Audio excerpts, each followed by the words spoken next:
to the Lord. Those who praise His holy title. As we read out before the harmony said, give thanks to the Lord for His loving kindness. His everlasting.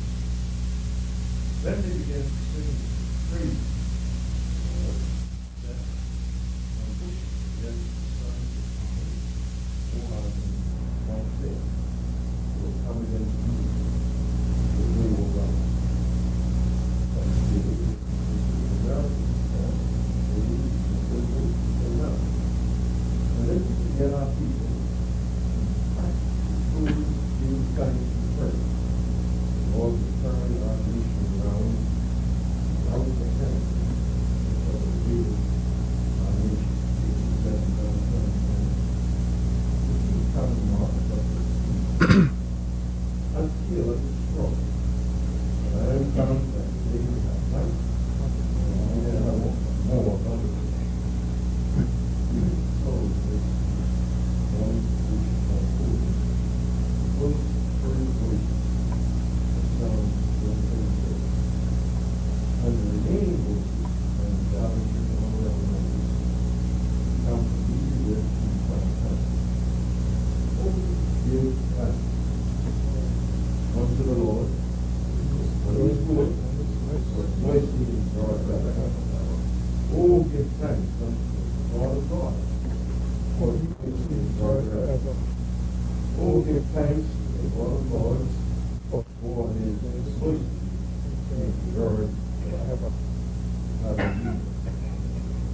Father, all of our needs,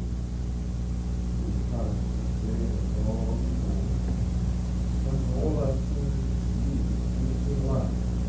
We are represented by that human spirit. We say, thank you, Lord, for allowing this place, that Bahamas to live on. Now, get the glory of this place. Everything our beings can do today in Jesus' name, bring praise. Our Father, which art in heaven, hallowed be thy name, thy kingdom come. Thy will be done on earth as it is in heaven. Give us this day our daily bread, and forgive us our trespasses, as we forgive those who trespass against us. And lead us not into temptation, but deliver us from evil. For thine is the kingdom, power, and the glory, forever and ever. Amen.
Good morning, honorable members. It is with deep sadness that I take this opportunity to pay a tribute to Sir Arlington Griffith Butler. His Excellency Sir Arlington Griffith Butler was the 46th Speaker in the history of the Bahamas Parliament and the first Speaker of the House of Assembly in an independent Bahamas.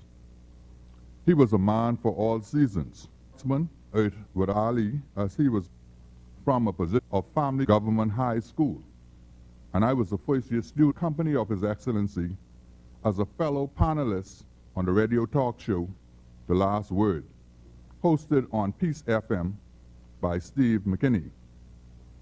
I can never forget Sir Ali's response to a caller when Sir Ali said, "God is 67, distinction of this on the 10th of a speaker, ceremonial of the tournament.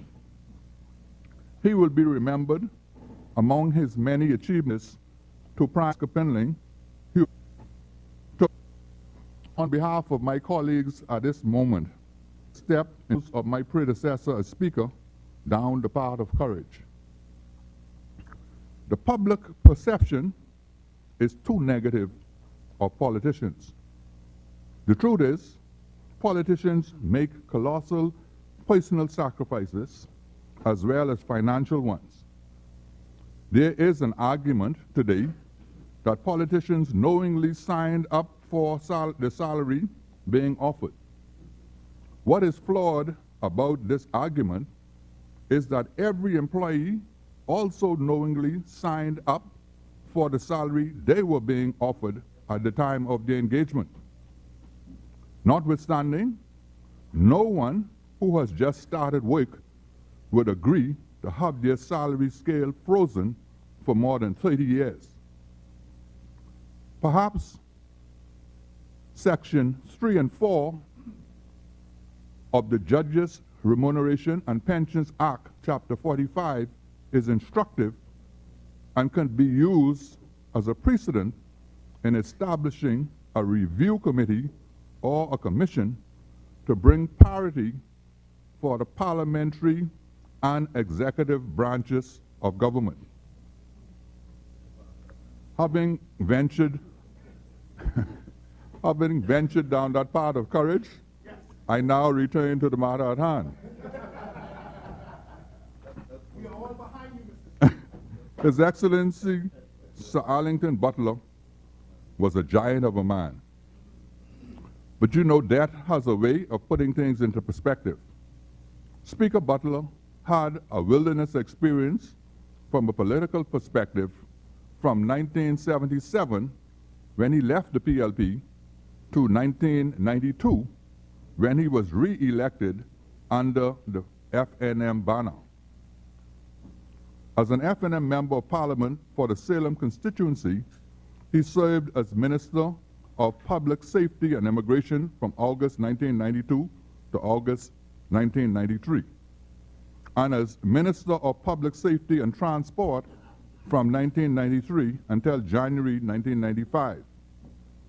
He served as Minister of Public Works from January 1995 to June 1996, during which time he was made Knight Commander of the most distinguished Order of St. Michael and St. George Civil Division in the Queen's Birthday Honors.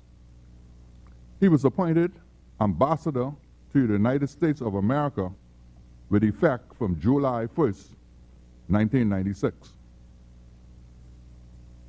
Sir Arlington Butler's was a political history of struggle as well as triumphs. He had a unique political mind and a British manner of speaking. He was a terrific communicator, an exceptional orator, with a real commitment to public service. Sir Ali was without doubt one of the towering political talents of his generation, both literally and figuratively. He had nerves of steel and was a sharp debater who employed knowledge, experience, and charm, and a charming wit with wonderful effect. Throughout his turbulent political career, Sir Arlington Butler managed somehow to raise the bar in the sporting arena by his excellent administrative service. He served as president of the Bahamas Amateur Athletic Association, the Bahamas American Football and St. Agnes Cricket Club, and the Bahamas Olympic Association. Despite the sadness, those of us who knew him will remember the good times. We look back at Sir Ali's charm, good humor, and finesse. And in the years to come, we will remember with a smile and delight in knowing him and his huge contribution to politics, sports, and life. He will be sadly missed across our archipelago and across the entire globe where he served as ambassador and sports administrator. To Sir Arlington's wife, Hazel, his son, Arvin Arlington, and his daughters, Cara and Crystal, we express, or I do express on behalf of the entire Parliament, our deepest condolences and wish you, the family of Sir Arlington, peace, the peace of God, which passeth all understanding. Thank you.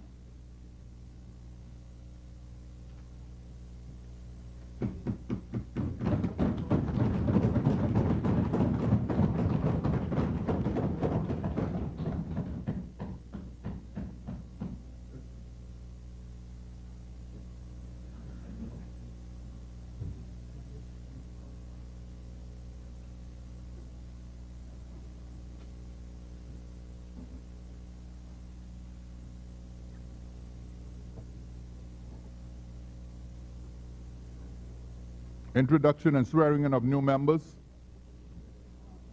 Laying of documents by ministers. The chair recognizes the honorable member for East Grand Bahama. Thank you, Mr. Speaker. Mr. Speaker, I beg leave to lay on the table of the House the following. The Bahamas Registered Stock Directions 2017, Bahamas Registered Stock 2018.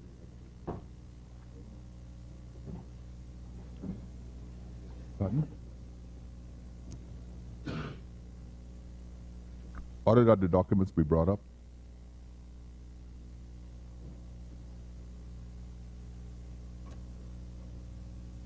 Order that the documents do lie on the table.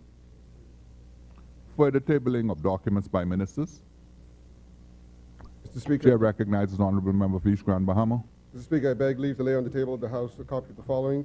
The company's non-profit organization amendment regulations 2017. Order that the document be brought up.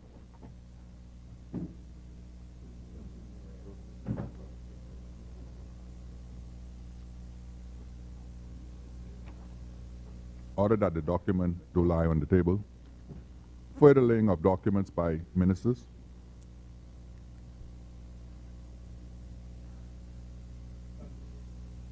Thank you. Statements and communications by ministers. The chair recognizes the honorable member for East Grand Bahama.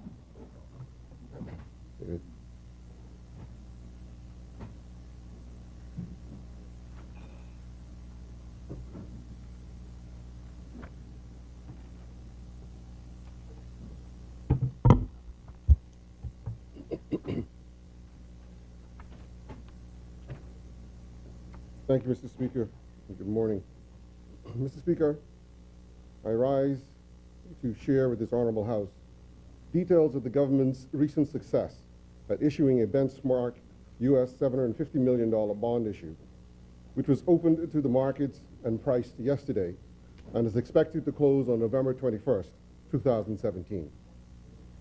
It is also important to set the record straight, as there has been numerous reports in the press and social media about this transaction, characterizing it as lacking in transparency and fiscal prudence.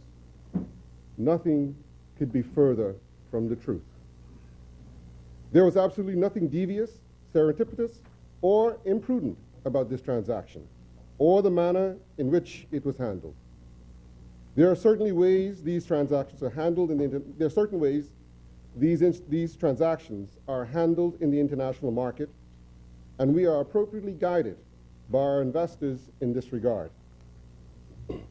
Mr. Speaker, let me begin by indicating that all of the government's financing activities are conducted within the constraints of its approved borrowing authorities and shaped and informed by pragmatic debt management strategies. These strategies, for example, take into consideration the size and composition of the government's financing requirements, the identification, analysis, and preferences of potential funding sources, whether it's best to source the debt in domestic or foreign currency, and of course, with due consideration to market liquidity, cost, and risk factors. To be sure, such analysis and evaluation requires interaction with other agencies, especially our bankers, and most certainly the Central Bank of the Bahamas. As is customary, we collaborate very closely with the Central Bank, which manages the issuance of government paper in the domestic market, for advice on domestic liquidity conditions, how much excess loanable funds are in the system, and what is the appetite of the main investors in government paper, the banks and institutional investors, such as pension funds and insurance companies, to increasing their holdings. These factors, including foreign reserve considerations, not only influence the timing and size of potential issues, but also determine decisions on whether borrowings are undertaken in domestic or foreign currency. Such decisions involve serious and considered deliberations by the government in managing the country's debt. Mr. Speaker, during the 2017-18 budget communication, 2 borrowing resolutions were approved by this Honorable House. The first covered the additional funding approval of up to $400 million to settle the outstanding arrears for fiscal year 2016-2017. And the second was in respect to fiscal year 2017-2018 and provided for financing to cover the overall budget deficit estimated at $322.3 million and refinancing debt repayment obligations, which are now projected at $600.2 million. Therefore, while the total borrowing envelope under these 2 approved resolutions total approximately $1,322.7 million, the increment to the outstanding debt was and remains $722.3 million, as the $600.2 million in refinancing debt repayments would have a neutral impact on our debt levels. Let me say that again. Therefore, while the total borrowing envelope under these 2 approved resolutions totaled approximately $1,322.7 million, the increment to the outstanding debt was and remains $722.3 million, as the $600.2 million in refinancing debt repayments would have a neutral impact on debt levels. In other words, all we're doing is rolling over existing debt. Mr. Speaker,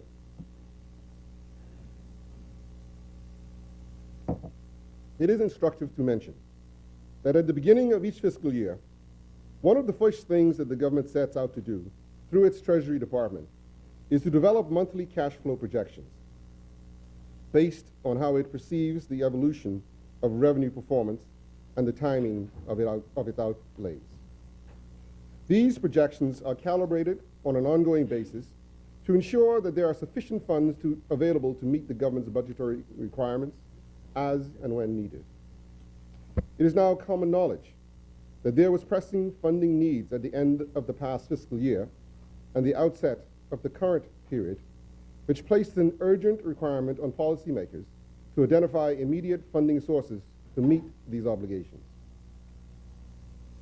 After an evaluation of the funding options, the government moved expeditiously to source several short-term bridging facilities, which included US dollar bank credits of $450 million and domestic treasury bills and bank advances of $300 million. Mr. Speaker, I want to emphasize that these facilities were always contemplated to be short-term in nature, with a subsequent term out or repayment, lengthening of the maturities to achieve a more favorable debt servicing profile. And having considered conditions in the domestic market, and the number of significant rollovers contemplated, the intention was to explore the possibility of rolling up these short-term credits into an international bond issue. Mr. Speaker, the government in late August of this year invited Deutsche Bank, INC, and RBC Capital Markets, LLC, to serve as joint managers to examine market conditions for possible issuance of an index-sized bond that is 1/500 million dollars, and that will allow us to access more efficient pricing in the international capital markets. We were also keen to explore with our managers existing market conditions, and so on the margins of the IMF annual meetings, I, along with representatives from the Ministry of Finance, had the opportunity to meet with a number of investors in New York on what is called a non-deal roadshow. We utilized this opportunity to update investors on economic and financial developments in the Bahamas and to field whether there would be interest in a possible bond issue. The scorecard on these meetings was positive, and given the very favorable market fundamentals from the standpoint of liquidity and investor interest, a decision was taken to accelerate the timetable for proceeding with the bond issue. Mr. Speaker, as is typical with these transactions, a roadshow presentation was planned as an avenue for the government to meet with strategic investors and share with investors our story, including the government's policies and strategies for achieving fiscal consolidation and dealing with structural impediments to economic growth. The 5-day roadshow, which ended on November 13th, took us to London, New York, Boston, and Los Angeles, cities where there were current investors in government paper, as well as potential new interests.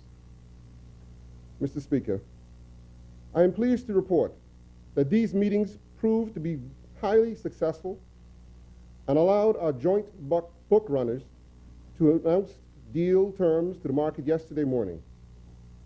The order book closed with strong indications in excess of $2.8 billion, with more than 200 investors participating, including, and I'm very excited to say, many new investors in Bahamas debt. In the final analysis, this level of participation allowed for a tightening of the initial pricing from the range indicated at the announcement of the transaction. The bonds, characterized as a 10-year weighted average life bond, was priced at a coupon or interest rate of 6%, which is some 250 basis points above the pricing obtained in the government's last bond issue in 2014, when it enjoyed investment-grade credit status. Of course, we all know that in one of our ratings, we are now considered below investment-grade status.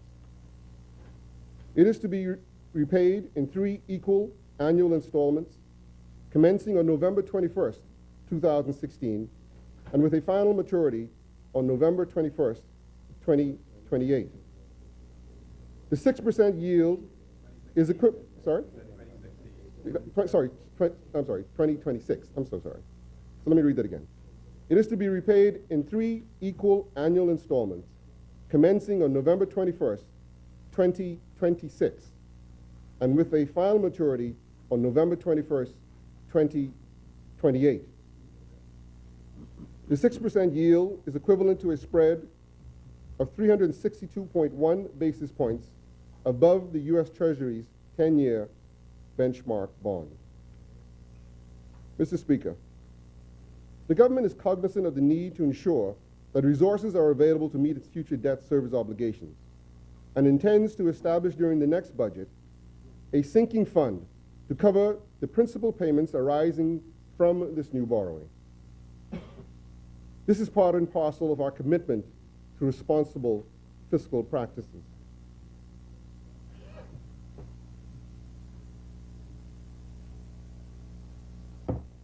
One thing about these long road trips, to dehydrate you. Mr. Speaker, we are extremely pleased with the outcome of this transaction. The positive response from the investors confirmed the market's confidence in the government's policy initiatives for achieving sustainable fiscal outcomes and pursuing the necessary reforms to support the growth of the Bahamian economy. Mr. Speaker, in closing, I wish to reiterate the government's commitment to fiscal discipline and to adhering to principles of good governance in the conduct of its finances. The overriding goal is to continue to work towards putting in place the appropriate framework for lowering the overall deficit and achieving a more sustainable debt path. This commitment is solid and one that we pledge to the Bahamian people. Mr. Speaker, I had not intended to address this particular issue, but as the member for Exuma thought it was appropriate to comment without giving the benefit of doubt, having all of the facts, I just want to add a few comments in response to a statement that he made. Mr. Speaker, I wish to turn my attention to the unfortunate misguided comments attributed to the member for Exuma and Ragged Island, dated November 15, 2017, in respect to the bond issue. He claims that the investor interest in our bond issue was indicative that the cupboard was never bare, referring, I imagine, to the state of affairs left by the former administration. Well, given that I've explained and demonstrated that we, the current administration, met a treasury that was wholly cash-strapped, with government agencies holding hundreds of millions of dollars in arrears owed to Bahamian individuals and businesses, as well as international businesses, I don't know how much barer the member opposite could have left the proverbial cupboard. The sole reason we did borrow and are borrowing funds at the current level is that we have had to make and take on the unfunded obligations, I stress, unfunded obligations, and fill up that bare cupboard left by his Progressive Liberal Party's administration.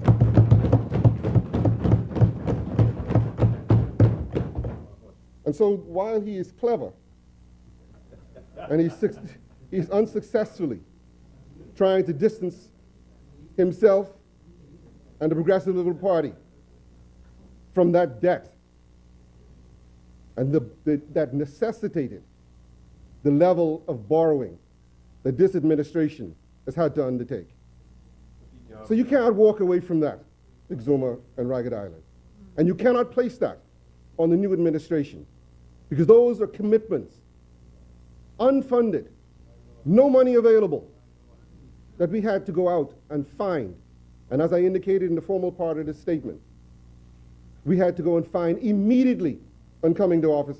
And so we had to take short-term debt that this bond issue is seeking to repay and to term out to over a longer period, so that we can better manage our cash flow. Mr. Speaker, the truth is that the robust demand for this administration's bond offering hinges upon the fact that the investment community has the confidence in the words and deeds of this administration. During the roadshow exercise we just completed, the investment community asked the hard questions of the Bahamian delegation and left confident that this government is serious about prudent fiscal management and accountable use of the people's resources, sentiments that the other side could never, ever boast of, Mr. Speaker. And I can tell you, Mr. Speaker, again, that we had to defend, believe it or not, that administration on the road. We had to defend them, Mr. Speaker, because in that instance,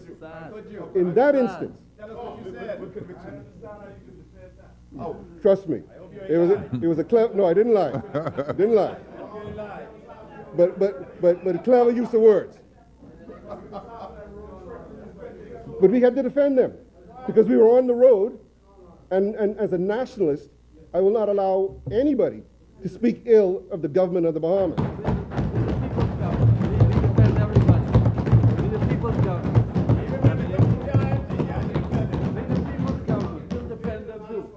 Mr. Speaker.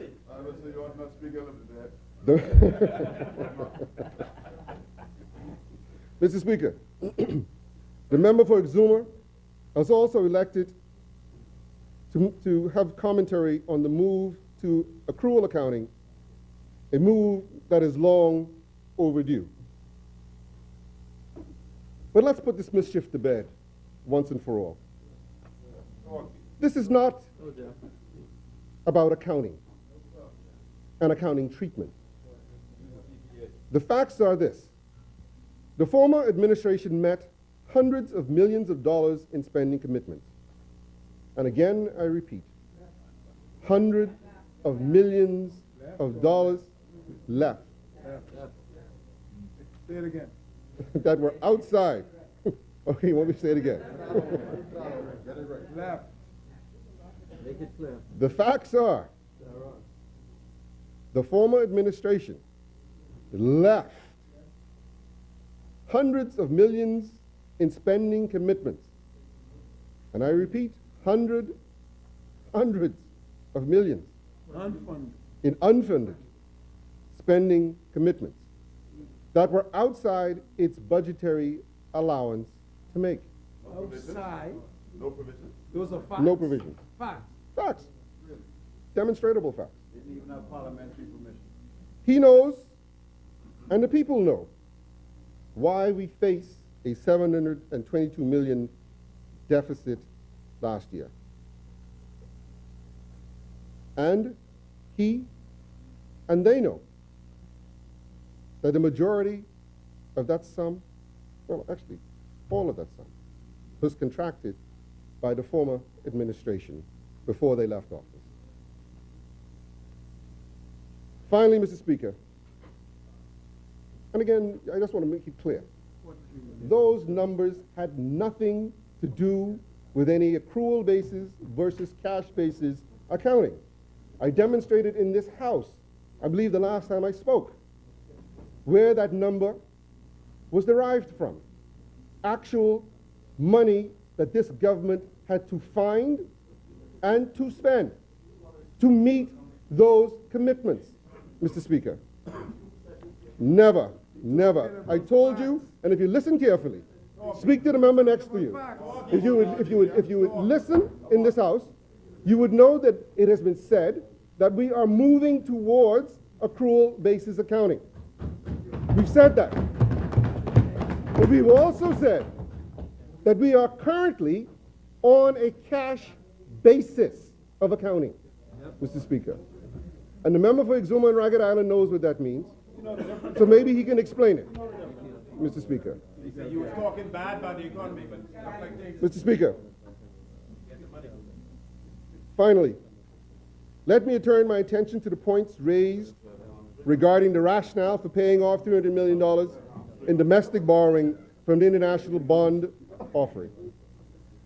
As stated, our debt planning exercise is done with the consultation of the central bank and other institutional stakeholders to ensure that our interventions optimize the opportunities, both domestic and foreign, within the confines of prudent macro-fiscal management of the economy. There is significant analysis that informs these decisions, Mr. Speaker. That said, the member would note that the total borrowing envelope for the fiscal year is $1.322 billion, taking into account $600 million of debt rollover.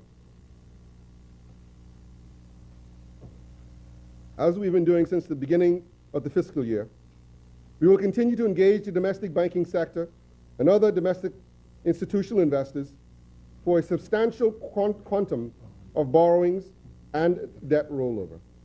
We anticipate that the $570 million of borrowing authority that remains will continue to be absorbed by the domestic sector, principally our domestic banks, who will continue to buy government debt in a way that is prudent for them and for the broader economy.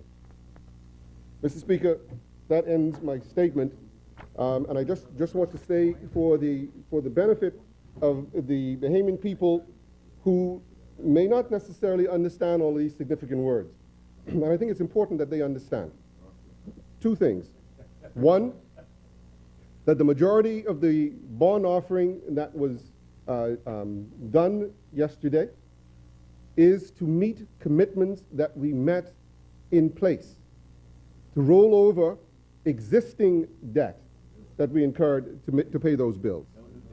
So there's no new debt in respect to that. The only new debt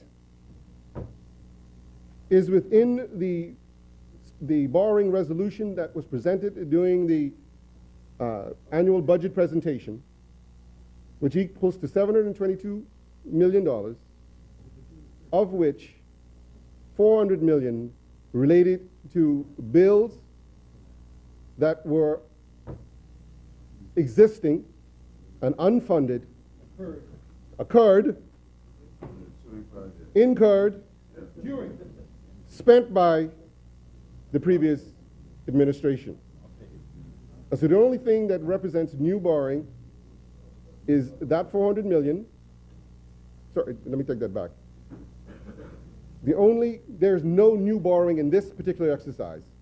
The only new borrowing that happened was back during the budget presentation for $722 million, $400 million to pay off old bills that the previous government left and left no plan in place on how they were going to pay it. No provision, no money. Cupboard was bare. And owing.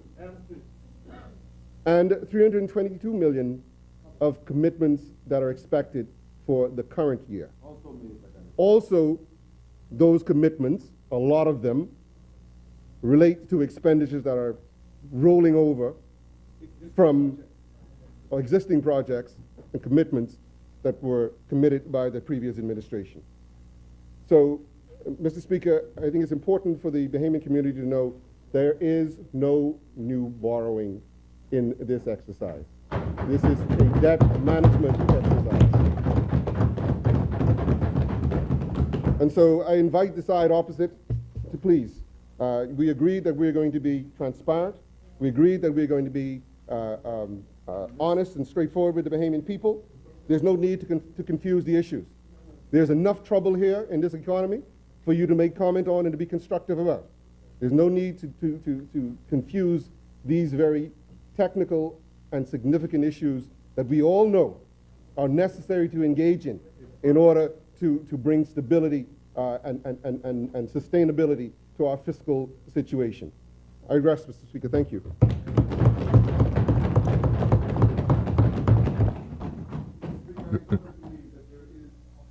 For any opposition member to speak on a statement. He can go outside and make whatever statement he wants, but he doesn't get that opportunity in here. No, no, sir. No, sir. No, sir. No provision, Mr. Speaker. No, sir, Mr. Speaker. Honorable member, the chair recognizes honorable member for Exumas and Ragged Island. Mr. Speaker, thank you very much. In respect to the communication. Are you rising on a point of order? Yes, I make. Speaker, I make reference to Rule 27E and 27F, Mr. Speaker. I noted numerous 27E? 33, 27E and F, Mr. Speaker. Those are the rules. Mr. Speaker.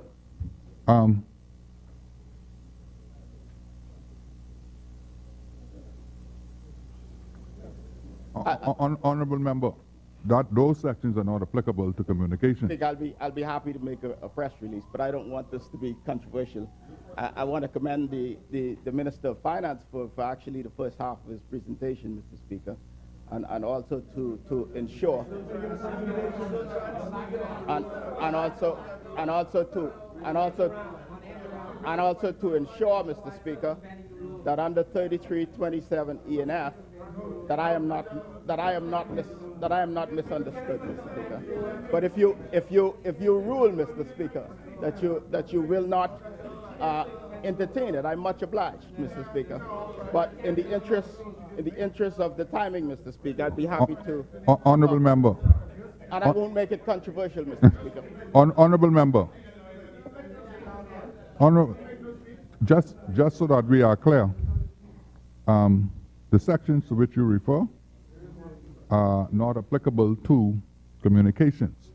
And honorable member, the communications are usually not contentious, not provocative, and honorable member, in this circumstance, there has been no speech by you to which reference was made for you to clarify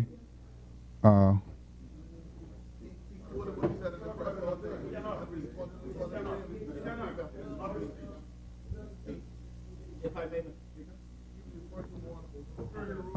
Honorable Member, if I may the, clarify that question. the position of the chair is that sections Rule 3, subsection 27, E and F, they're not applicable to communications. Not applicable. Much obliged, I recognize that these communications ought not be controversial. It's regrettable that it was, Mr. Speaker, and this is why I asked for your leave to speak. But if that is your ruling, Mr. Speaker, I'm much obliged. Yes. No.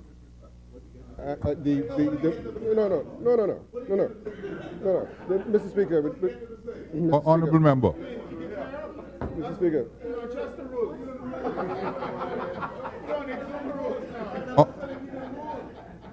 Mr. Speaker.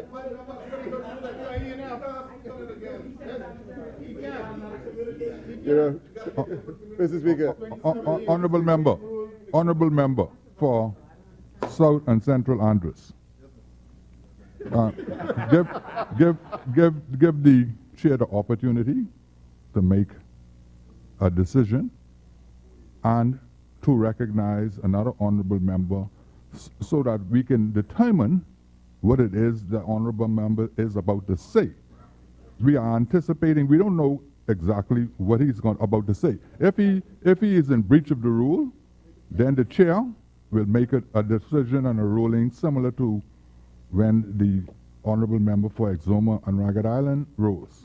Speaker, I am much obliged. What I'm also noting, Mr. Speaker, I stand on precedent that in this House, communications are not a non-controversial generally in the main.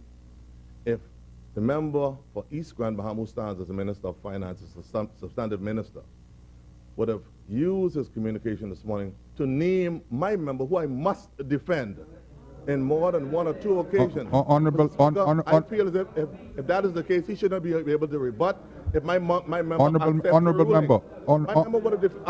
member, resume your seat. Honorable member, resume your seat. Resume your seat. The chair, we are anticipating.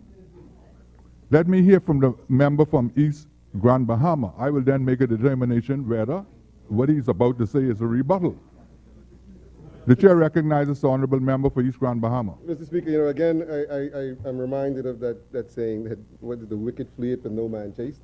Mr. Speaker, I do not believe that the statements that I made were controversial. They were a direct explanation, clarification on some issues that were put in the public domain. And that is the extent of that, Mr. Speaker. And so, to the extent that and the thing that is really interesting, Mr. Speaker, I listen to South Andres. He's an interesting guy. Honorable member. Yeah, you're right. I was going to get controversial. Yes. Thank you.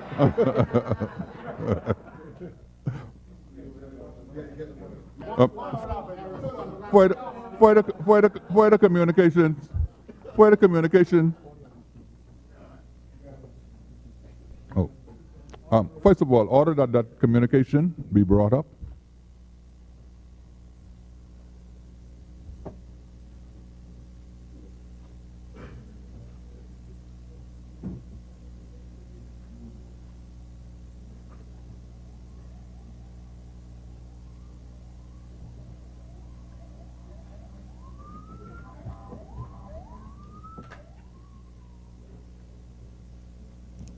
Order that the communication do lie on the table.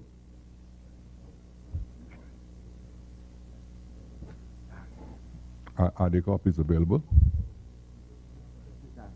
Okay. Further statements and communication by ministers. The check recognizes the honorable member for Marco City.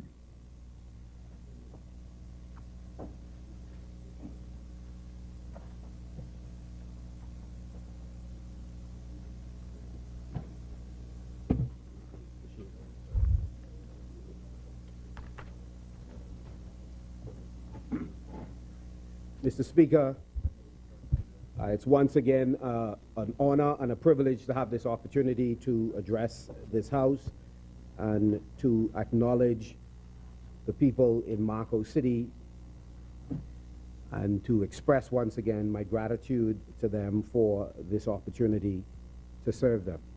Mr. Speaker, I rise to deliver a communication relative to the 9th Commonwealth Youth Ministers meeting in Kampala, Uganda, and to speak about some of the initiatives that this particular meeting supported, that the minister-led administration is committed to delivering. Shortly after my appointment as Minister with responsibility for youth affairs, I received an invitation by the Commonwealth Secretariat to attend the 9th Commonwealth Youth Ministers meeting held in Kampala, Uganda. This invitation, Mr. Speaker, permitted me, along with members of my delegation, Mr. Darren Turnquest, Director of Youth Affairs, Ms. Katura Bob, Youth Delegate, to explore opportunities for strategic partnership. Mr. Speaker, it is important that public officials and those who are sponsored by the people's money provide the basis for expenditure on travel to such meetings. We are further obligated, Mr. Speaker, to report on the outcomes that we expect and what the terms of reference were for the meeting. Please note that the representation by the government of the Bahamas in this forum provided an opportunity for my ministry to develop and adopt, based on the government's agenda, clear, transparent, and Commonwealth-endorsed approaches to youth participation, youth empowerment, and development. We also explored, Mr. Speaker, as is being done globally, how to create youth networks inclusive of utilizing national youth councils. Furthermore, we were able to increase our capacity to improve and/or create guidelines for partnerships between my ministry, representatives of youth organizations, and other youth governing bodies within and outside of the Bahamas. In addition to the previously stated objectives, the purpose of the meeting was threefold. One, review and assess programs in national youth development, share, celebrate, and adopt good practices, strategies, solutions, and models, and identify new priorities for action to advance youth development in the Commonwealth in order to achieve the Sustainable Development Goals first developed in 2015. The second broad objective explored the holistic potential of youth and their role in national development and the role they can play within the youth sector. Furthermore, participants at this conference gathered to consider emerging youth themes and how they might contribute to the global youth development agenda. Thirdly and finally, Mr. Speaker, the meeting gave participants an opportunity to engage with international organizations and the private sector on strategies for technical and financial support for national and regional youth development. I'm happy to report that this meeting of youth ministers and youth stakeholders and international organizations achieved this. During these meetings, members of the Bahamas delegation were able to review current youth development tools used internationally, pursue resources, and learn about potential access to professional support available to member states which are affiliated with the Commonwealth Youth Program. These meetings proved to be successful for our entire team. And I note, Mr. Speaker, that the youth delegate had an opportunity to collaborate with young people internationally. The senior staff member also engaged in meetings with their counterparts, as did ministers. We in the ministry were able to secure numerous professional partnerships, strategic alliances with other member states and international organizations. The Bahamas delegation had an opportunity to critically assess its own initiative and the others presented at the conference that we thought might be useful in the Bahamas. We were able to determine how we could better equip youth practitioners, young people themselves, and of course how to guide the implementation of the national youth policy, which has been in train for at least a decade. Further opportunities were granted to investigate various avenues for technical assistance from represented agencies and further assistance from the Commonwealth Secretariat. Mr. Speaker, I'm happy to report that significant inroads were made during the recent trip to Uganda. With respect to the Commonwealth Secretariat, honorable members would note that while the discussion of youth was the highlight of these meetings, a number of technical staff members from the Commonwealth Secretariat Sports Division were in attendance. This was a great opportunity for the ministers with responsibility for both youth and sports to place emphasis on a number of important initiatives designed by the Secretariat, one of which is sports for the development of peace programs. In particular, discussions occurred in a bilateral meeting about the importance of national sports policies and how policy must encompass grassroots development programs.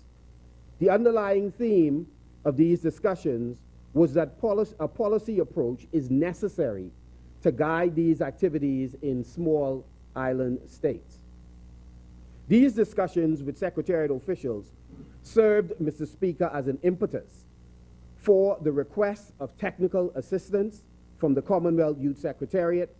This request would allow for the updating of the national sports policy. These efforts would mirror the work completed by the Commonwealth Youth Caribbean Secretariat, who provided the same support and advisement to the National Youth Policy Team on the development of our national youth policy. These grassroots development programs, Mr. Speaker, are consistent with the Prime Minister's commitment to transform the physical environment and the human condition in our inner cities. Furthermore, this meeting allowed for the continuation of the planning of a joint project which is to be undertaken by the Ministry with responsibility for youth, sports, and culture and the Ministry with responsibility for health. Mr. Speaker, having discussed with the Minister with responsibility for health, Dr. Sands, we are, as our entire administration is, firmly committed to fighting childhood and youth obesity and fighting non-communicable diseases. The people's government approach to governance is holistic and relies on integrated and collaborative approaches. Mr. Speaker,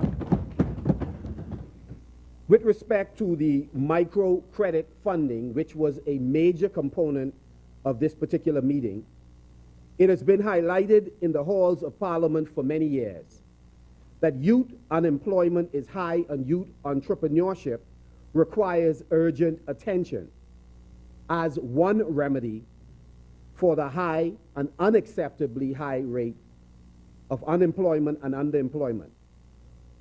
We are all aware that youth unemployment has become a global crisis and a crisis that is no stranger to the Bahamas. Young entrepreneurs' needs, their capacities, and their expectations, Mr. Speaker, they sometimes differ from those of adults that are in business. These meetings, like the one I attended in Uganda, provided the evidence and rich exchange by youth, technocrats, and all of those persons who have been involved in youth work for decades, provided us with insight and evidence of the barriers that young people encounter in the labor market and when seeking to start enterprises. And that's whether these enterprises, Mr. Speaker, are for profit or are non-profit.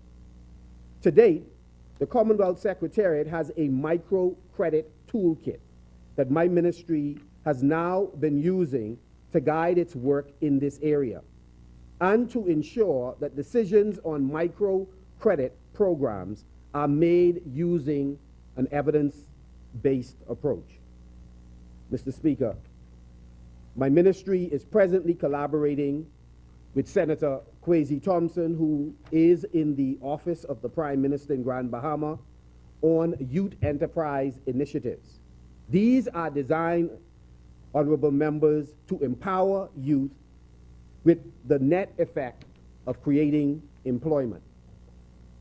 Mr. Speaker, the recent meeting also gave us an opportunity to have conversations with a series of international NGOs. Among those present were UN Habitat.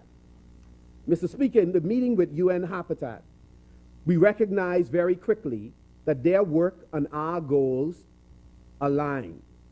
UN Habitat helped cities develop strategies for integrating youth in cities by including them in the decision-making while increasing cities' understanding of the positive role that youth can play in development.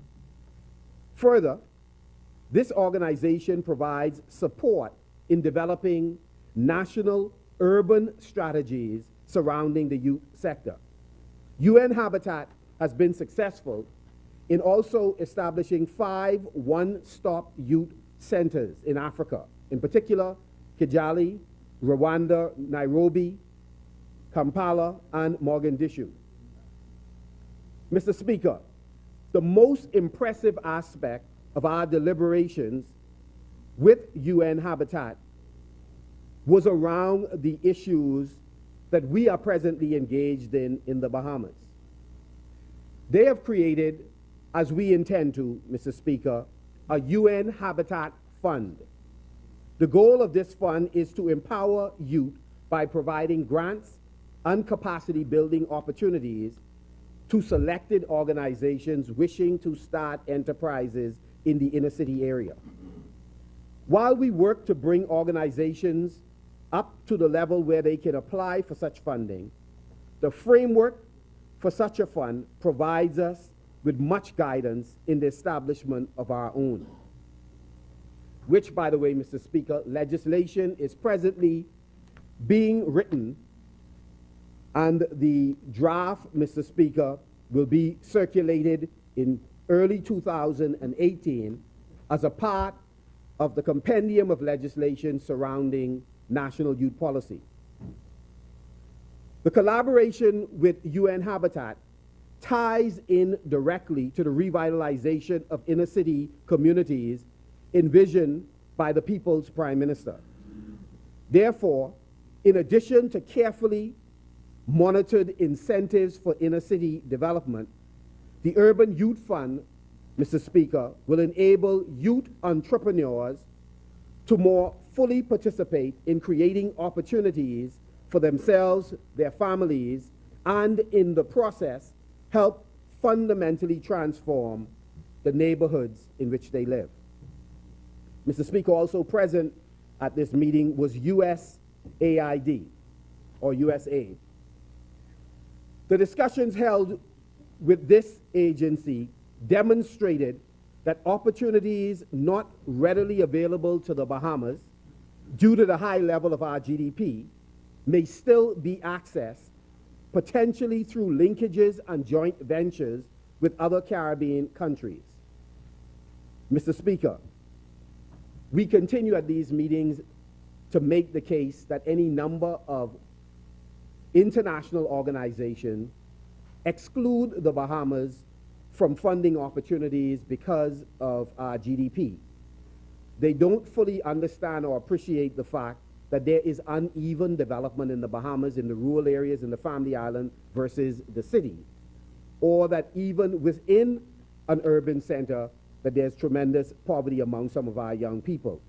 So what we have sought to do, Mr. Speaker, with some measure of success, is collaborate with regional projects, countries who do in fact qualify, but who can benefit from technical assistance, advice, or other services this country is able to provide, and in turn, we also benefit from the funding. At the recent meeting, Mr. Speaker, funding opportunities to support programming geared to address at-risk youth were identified. And this is an area that we are actively working with a number of organizations to access. Mr. Speaker, we had a number of discussions with MasterCard Foundation. The discussion with MasterCard Foundation allowed us to explore opportunities for potential partnership in the Caribbean. While much of the grants issued by MasterCard goes to the African region, they made it perfectly clear that they are open to doing projects in the Caribbean if we are prepared to submit the requisite proposals. We furthered our discussion, which is not new to this jurisdiction, with Princess Trust, and we have continued our discussion with the Commonwealth Secretariat. Our discussions with the Commonwealth Secretariat centered on the creation of a new financial product, Mr. Speaker, which is an exciting development in international youth work. A number of new instruments or products are being explored so that we can assist young people with bankable business plans in accessing the funds that they desperately need. One of those products is called social bonds. And so we are engaging in discussions with the Commonwealth Secretariat that's being aided by several member countries in developing this and other financial products. Mr. Speaker, our delegation engaged in a series of bilateral meetings.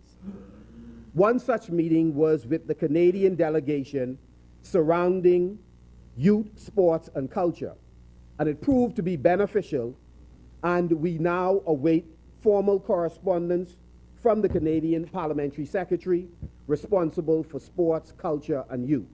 We imagine that very soon we will receive correspondence via Ministry of Foreign Affairs, and on our invitation, Mr. Speaker, the Parliamentary Secretary indicated that there are a number of opportunities for collaboration.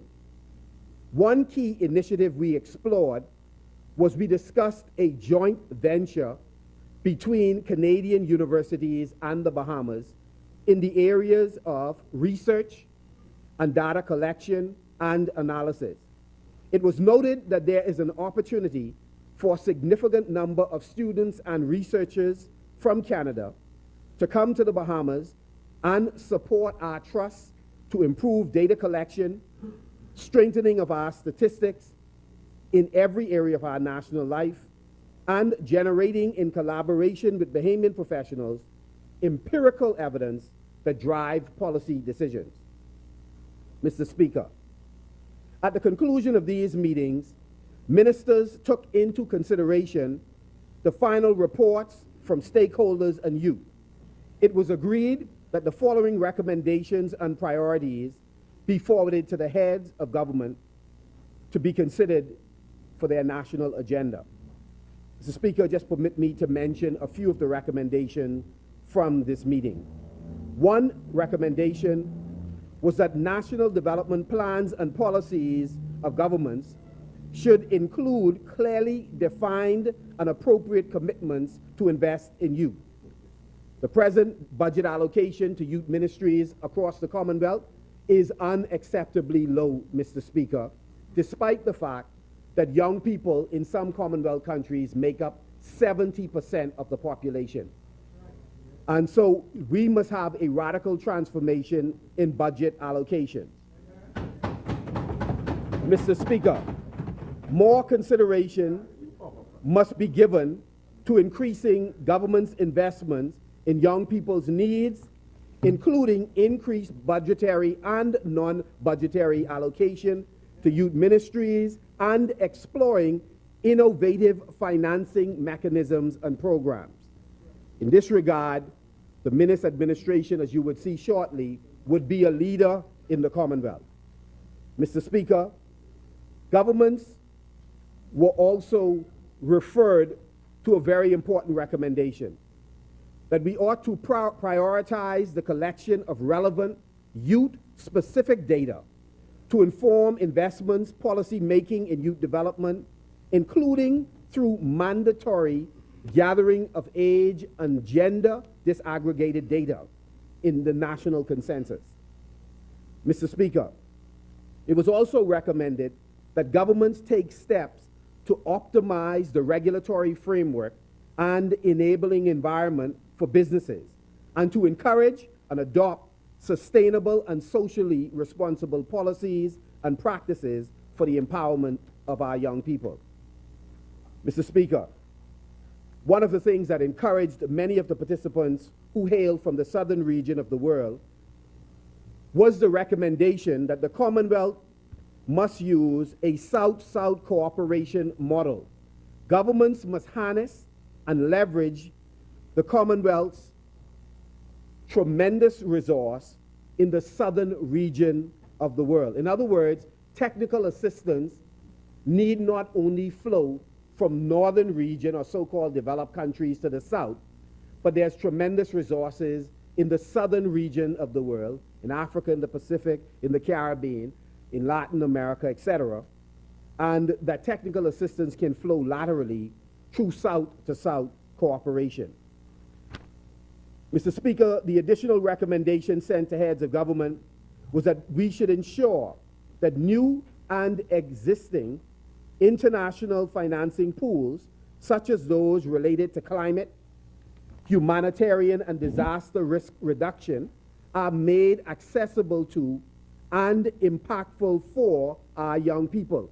Young people have as much to say about climate change, natural disasters, and other initiatives as the traditional leaders in their country, and should be fully integrated in the discussion, not as observers, but as full partners around the table. Mr.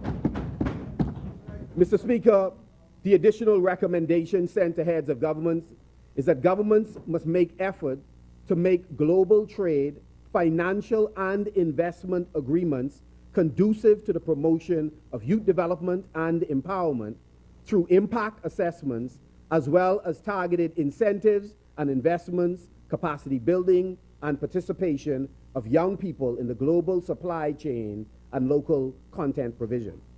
Mr. Speaker, the Commonwealth leaders were also being encouraged to make sure that the Commonwealth Youth Program is empowered so that it is in a better position to provide technical assistance to member countries. Mr. Speaker, my ministry made a number of commitments that were within the purview of the Commonwealth. In other words, Mr. Speaker, we found while sitting around the table that much of what we are presently engaged in really are among the best practices in the Commonwealth. The commitments we have made, Mr. Speaker, require the assistance of all partners in youth development in the Bahamas and other agencies not directly responsible for youth, but whose responsibilities are cross-cutting within the youth ecosystem. I'd like to quote for a moment, Mr. Speaker, the words of Baroness Patricia Scotland, who has visited the Bahamas recently on more than one occasion. As she says, "This meeting offers a historic chance to seize the opportunities created by our expanding youth population. In order for young women and men to contribute to national well-being and economic prosperity, we must find innovative ways to promote their participation in civic and political life, remove barriers to entrepreneurship, and expand opportunities for education and meaningful employment." I simply wish to echo these words and state emphatically, Mr. Speaker, that as a result of these meetings and the participation of the Bahamas delegation, our ministry has made strategic moves and have prioritized the following actions.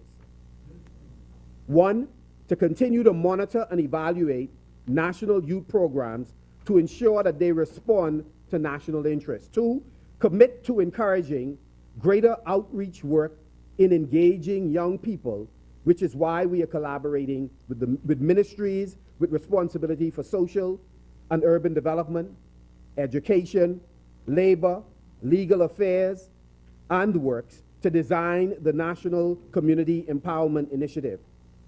Thirdly, we are committed to facilitate collaboration of Bahamian youth with other countries to ensure learning and exchange. That is why we have been funding or providing information for our young people to travel around the globe. Just recently, our young, talented member of Parliament for Bain and Grantstown was the keynote speaker, Mr. Speaker, in Jamaica at the Pan-Caribbean meeting of youth leaders. An incredible accomplishment. And Mr. Speaker, young Travis is an international celebrity in the youth community. Buy it up. Buy it And- ready to go. Buy it up. Mr. Speaker, incidentally, the meeting that Travis was the keynote speaker at, the member for Baintown, the gentleman who is in charge of the Caribbean network of youth leaders is also a Bahamian.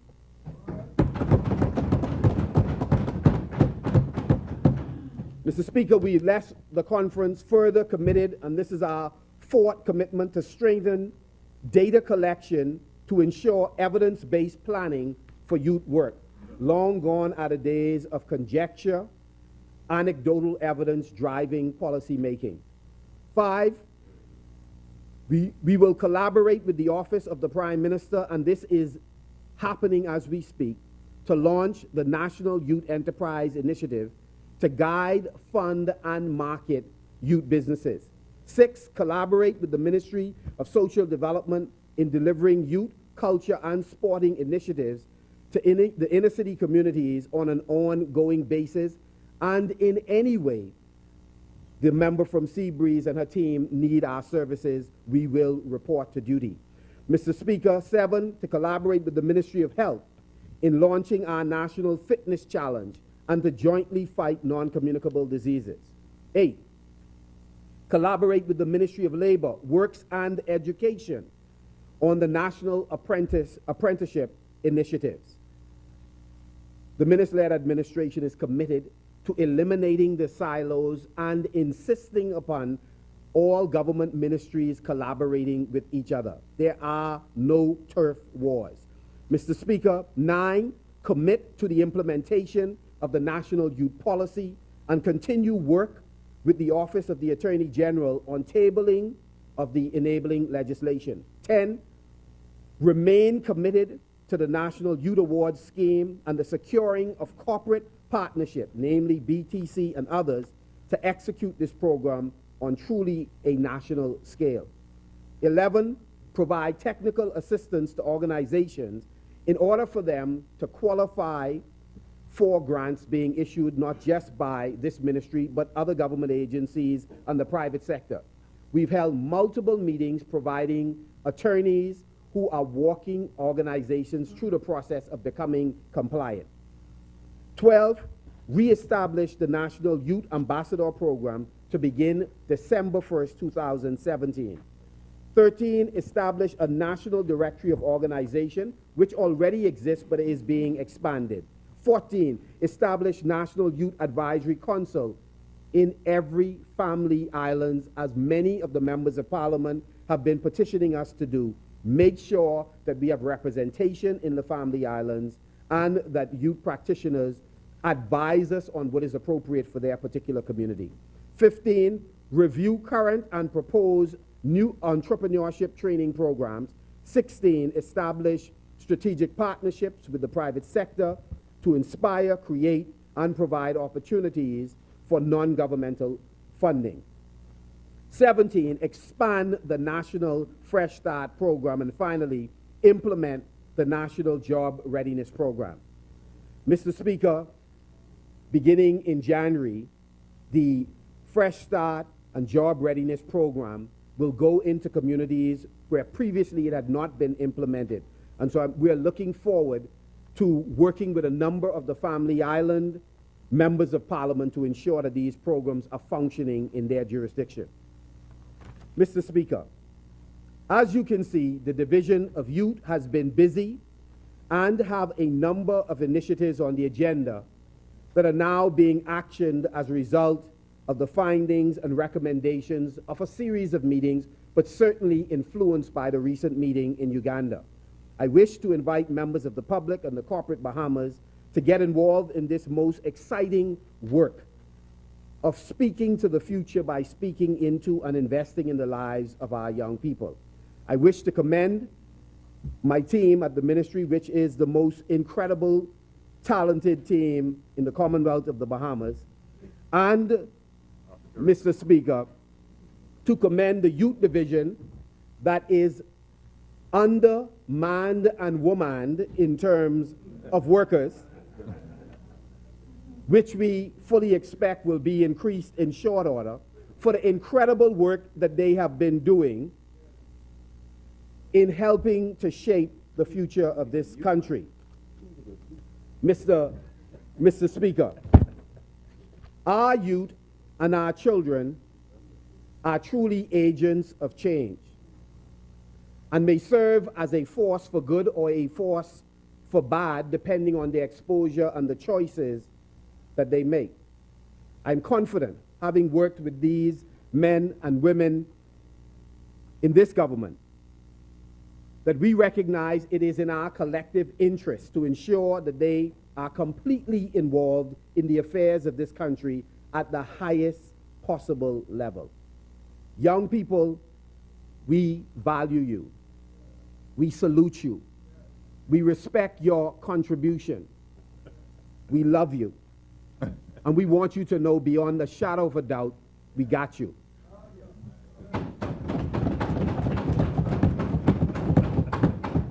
With those few words, Mr. Speaker, I wrap up by saying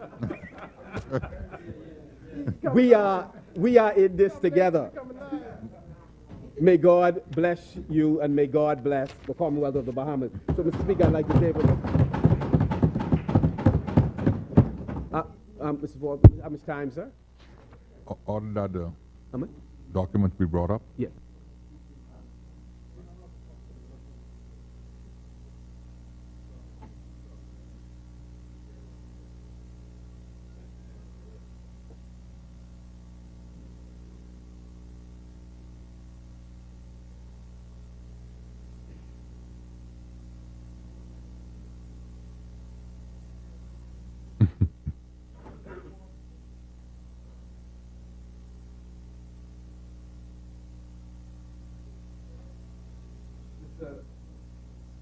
Speaker. Sorry. Just a moment. Order that the documents will lie on the table. Yes, honorable member from Marco City. Yes. Mr. Speaker, I wish to deliver a communication relative to a joint initiative between the Office of the Prime Minister and the Ministry of Youth, Sports and Culture relative to the Grand Bahama Micro and Small Business Economic Empowerment Incentive Program. Mr. Speaker, one of the things that would become clear in not just this, but the communications that the public will hear is really the synergy between various ministries and how one set of initiatives in one ministry connect with the initiatives in the other. That is a part of the holistic planning that we are engaged in. Mr. Speaker, small businesses have historically been the driver of economies around the world. The Bahamas is no exception. Entrepreneurship has always been one of the major contributors to the development of our people and our economy. The people's government is led by a successful businessman who clearly understands the importance of micro and small business development as a means of generating employment, diversifying the economy, and improving the overall quality and standard of living for our people. Dr. Minnis, Deputy Prime Minister Turnquest, and the team that they lead are not only committed to employment generation, but are driven to increase Bahamian ownership nationally and internationally. Mr. Speaker, it is this commitment that compelled us to take the necessary steps to commence work on the establishment of the Small Business Center that would serve as a support mechanism for businesses. We are excited about the partnership we are forging with the University of the Bahamas in enhancing and promoting entrepreneurship in the country. It is, Mr. Speaker, our awareness of best practices internationally that fuels the work we are already doing in setting up business incubators both in Grand Bahama and in New Providence to support startups during their initial stages.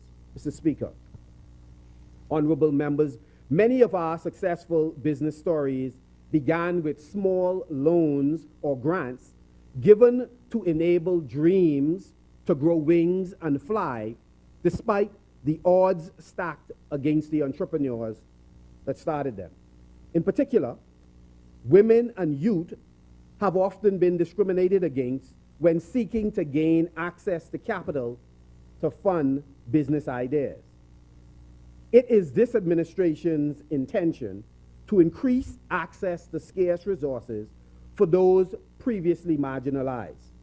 Furthermore, certain localities in the Bahamas require urgent and special intervention to slow, first, Mr. Speaker, and then reverse the economic contraction, the shrinkage in the economy. Among those areas, Mr. Speaker, is my home, Grand Bahama, which is precisely why, Mr. Speaker, the Prime Minister has direct carriage of the matters related to transforming this island's economy. Today, this initiative that we are introducing, Minister Thompson as the Minister in the Office of the Prime Minister in Grand Bahama, and myself in the capacity of Minister of Youth, Sports and Culture, is designed to transform the youth employment landscape in Grand Bahama.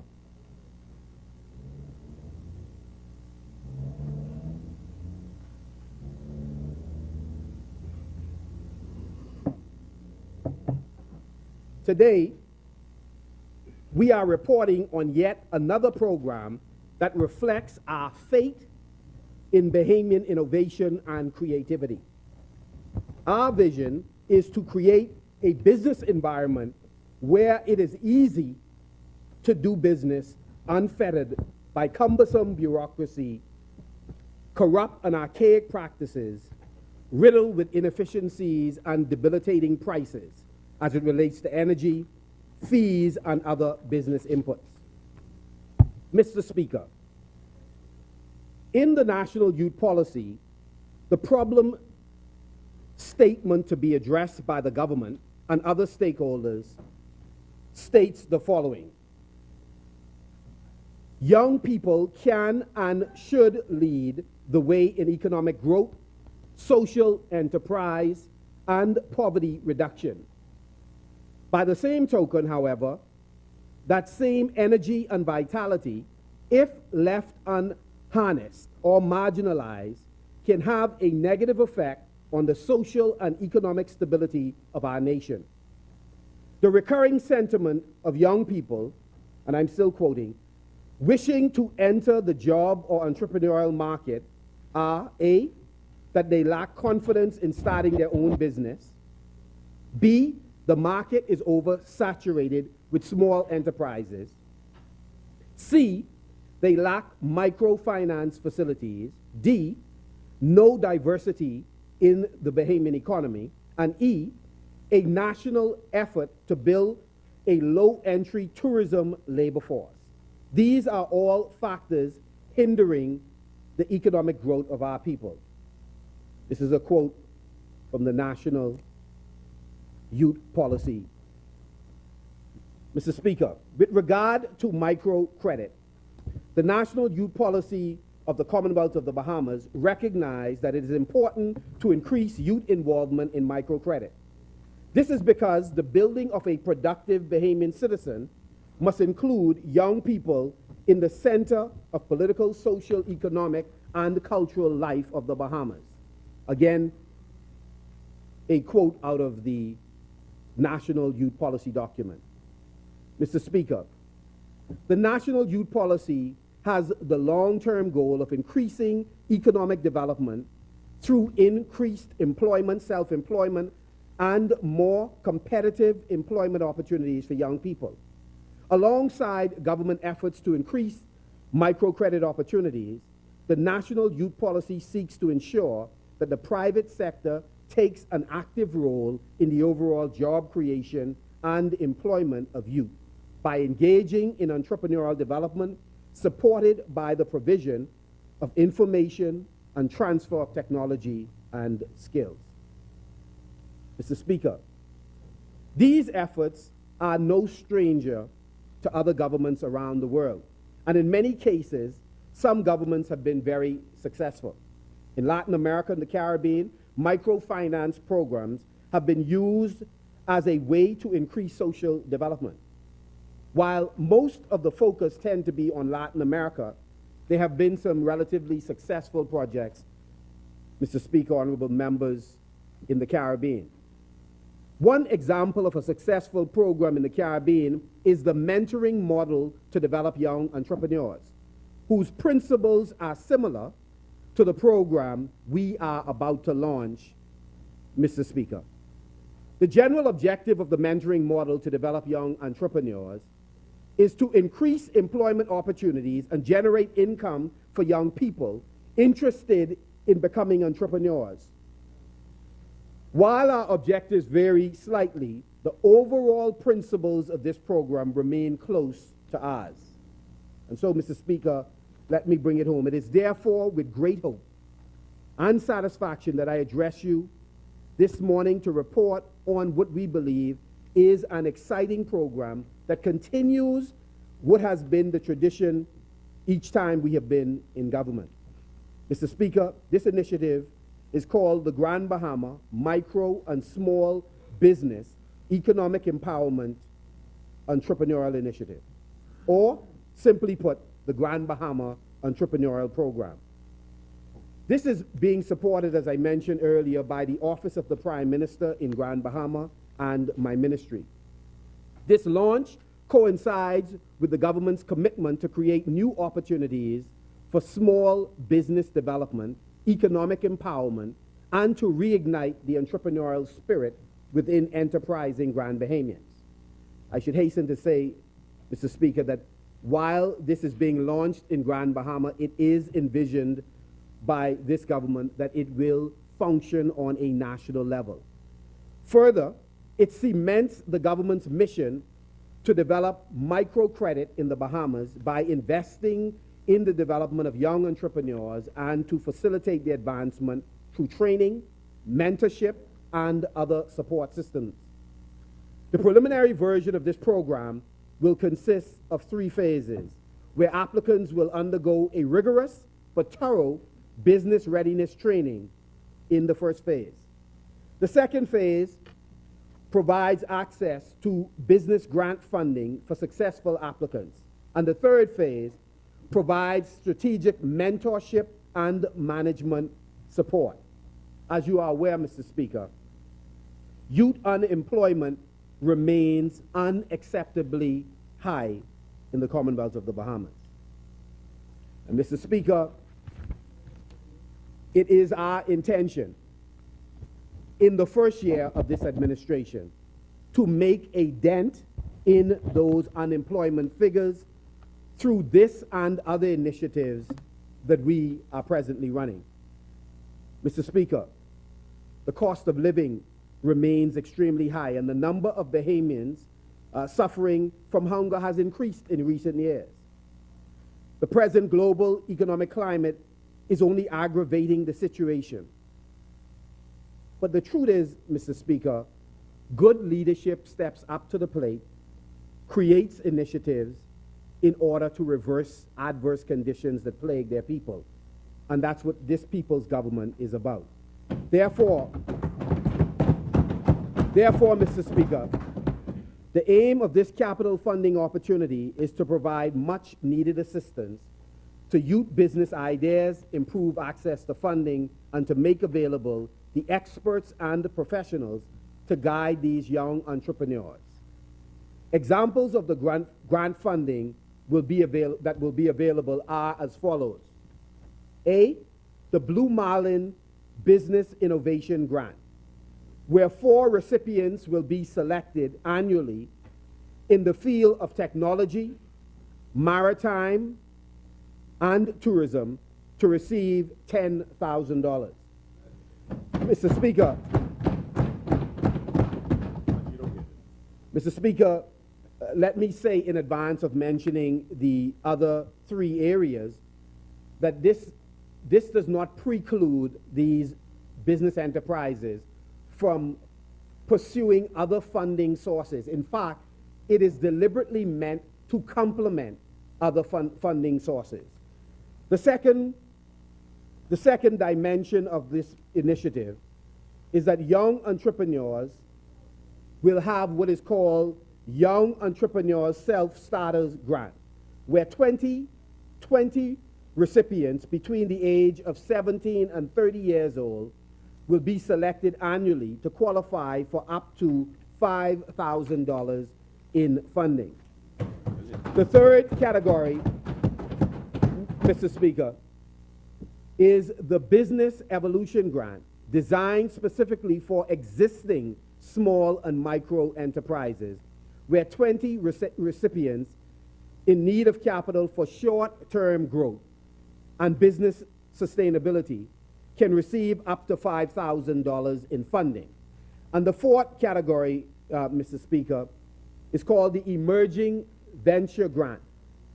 It is going to be a substantial grant where the most innovative, cutting-edge, emerging technology startup or existing business will be awarded the sole grant on an annual basis. This project has been approved for over the course of the next 3 years for just under $1 million, Mr. Speaker. Mr. Speaker, Bring it home. this does not preclude all of the other programs that the government has running. For example, in my ministry, we are already, through a separate arrangement, providing grants to the cultural and creative industries, as well as grants, Mr. Speaker, through sports, as well as youth. The Ministry of Finance, Mr. Speaker, is also going to provide a number of funding opportunities by way, Mr. Speaker, of the Ministry of Youth, Sports, and Culture, is our fervent prayer, to various business persons, not just young people, in order to establish businesses. Mr. Speaker, this administration is very pleased to be in a position to announce the allocation of these grants to some 45 successful small and micro business annually in Grand Bahama, and then by extension to the remainder of the Family Islands. These youth-led businesses will do vital work in creating a minimum of hundreds of jobs over the next 3 years to combat the rising youth employment rate. They will further facilitate, Mr. Speaker, the establishment of at least 20 new commercially viable small businesses per year. Mr. Speaker, this initiative will be duplicated, as I've mentioned before, all over the Bahamas, but it will tie into something very innovative being brought to this Parliament, and that is the creation of various economic zones throughout the Commonwealth of the Bahamas. Mr. Speaker, programs like this, we believe, underscore the government's commitment towards increasing microcredit opportunities for Bahamians and ensuring that the private sector takes on a bigger role in the overall job creation and job readiness of our young people. This initiative, combined with the interministerial approach and public-private partnerships, will ensure that the lives of young Bahamians are enhanced and improved through the services offered by youth projects like this. Capital funding schemes, Mr. Speaker, are essential to job creation and the economic empowerment for young people. Senator Kwesi Thompson, Minister of Finance Peter Turnquest, and the People's Prime Minister applauds the various grant initiatives that several of our corporate citizens are presently offering. And on behalf of the entire team, Mr. Speaker, I wish to invite the remainder of the corporate community to come on board and demonstrate their social consciousness as good corporate citizens, to also introduce funding opportunities for new businesses. The group, Mr. Speaker, that I would speak to more pointedly are the financial services institutions, Mr. Speaker. They certainly stand to benefit from the business growth and development. So I would say to them that to invest in new business startups, you could phrase it this way: the baby enterprises you nurse today may become the economic giants that sustain you tomorrow. Mr. Speaker, in conclusion, we would all agree and acknowledge that the future of our country will heavily depend on adequately, appropriately, and sufficiently empowering our youth to become true owners of the Bahamian economy. This program, Mr. Speaker, is just another step in the right direction. These opportunities, Mr. Speaker, will be made available not based on political affiliation, race, color, or creed, but on the basis of simple nationality, Bahamian. Mr. Speaker, the advisement and enrollment will commence next week. Mr. Speaker, this minister-led administration will, by the grace of God and public-private partnership, increase employment opportunities in the Bahamas. We believe, however, our greatest contribution will be the manner in which we increase not just employment, but Bahamian ownership. May God bless our efforts and ultimately bless our country, Mr. Speaker.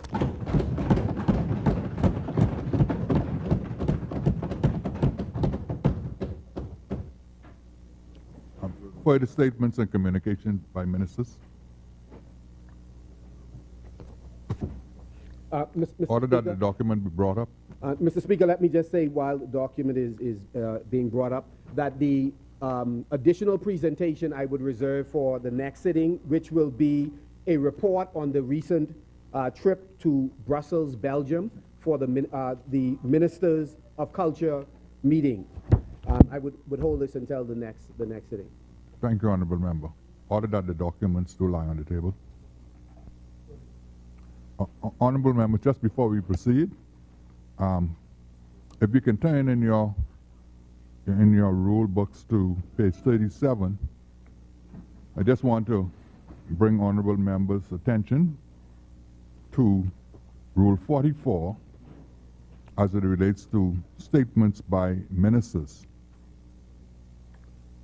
And you would notice that under Rule 44, it appears from the rule that there are no conditions and limitations placed on statements by ministers as opposed to statements by members under Rule 45, which seem to have a number of limitations and conditions placed on those.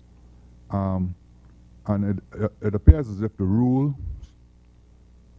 are silent with respect to whether statements by ministers should attract debate and so in those cases, where the rules are silent, we rely on Erskine May parliamentary practice. And in our case, the 22nd edition. Now, it appears from Erskine May that if a member wishes to debate a ministerial statement or communication by a minister, then he must do so by way of motion. So it is permissible to debate it, but it is by motion and by notice. Further communications and statements by ministers. The chair recognizes the honorable member for Southern Shores. Mr. Speaker, I thank you for the opportunity to say a few words. Mr. Speaker, I came here this morning not intending to speak, but after realizing that yourself and honorable members would have been greeted by a melodious choir from the post office, I felt obliged to at least give some explanation, as the post office comes under my remit as the Minister of Transport and Local Government. Yes. Mr. Speaker, it's no secret that from about 2013, the staff at the post office would have complained repeatedly about conditions that they are faced with in the working environment. And as I saw them this morning, I was able to empathize, because having dedicated a portion of my life in another place as an advocate for welfare, as the executive chairman of the Police Staff Association, those sentiments and those feelings still dwell within me. I only want to say that in the time that I have been the minister, that all and every effort have been made to resolve the issues that are outstanding. We are fully aware of those issues at the post office. I would have met with the staff at the post office. I would have met with the heads of departments. I would have met with my other ministerial colleagues in relation to matters at the post office. And while I'm not pleased at where they are now, I am pleased to report that as a result of efforts that have been made, that there is relief coming in the shortest possible time. I can say to this honorable House that the equipment that is needed to ensure that there is proper ventilation in their existing structure is but less than a week away from arriving in the Bahamas, and I'm advised by the technical experts that shortly thereafter installation should be within 3 to 5 days. Mr. Speaker, the people's government is committed to the welfare of the people. And so, as I stopped by and one of my former officer colleagues said to me, Minister, go this way, they over there. And I said to him, no, I will go and speak with them. I have no issue with them. I am not vexed with them. They are doing what they think is necessary to bring attention to their plight. And I just want to say here in this place that they are getting the attention that they deserve. They are getting the urgent attention that they deserve. And I'm satisfied that we should not be quick to judge them, notwithstanding the fact that some 17 islands this week will not get the mail bag. But they know those 17 islands are their cousins and their aunties. You know, the good member for North Abaco always remind me that no one is from Nassau. So the people from at the post office know that their actions are affecting their cousins in the islands. So this is a calculated assignment or mission that they are on.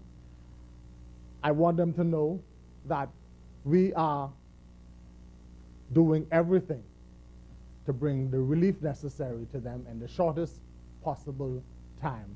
The people's government is on the job. Thank you, Mr. Speaker.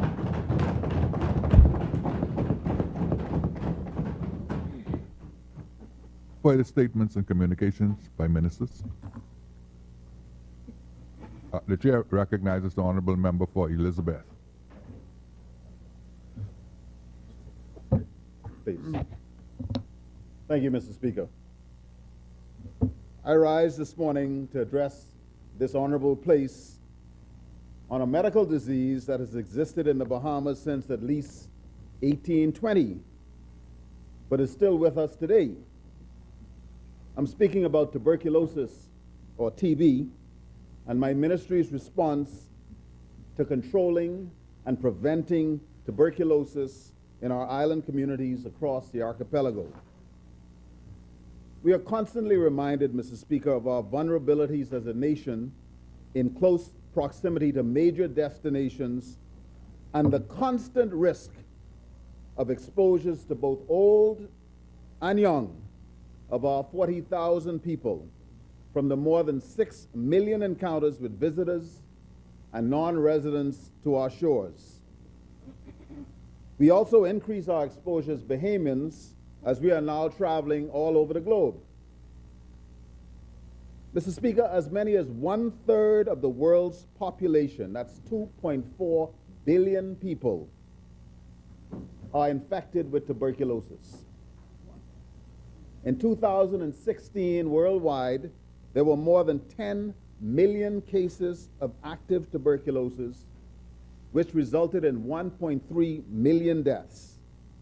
This makes tuberculosis, even in 2017, the leading cause of death from infectious disease worldwide. This is not a new disease.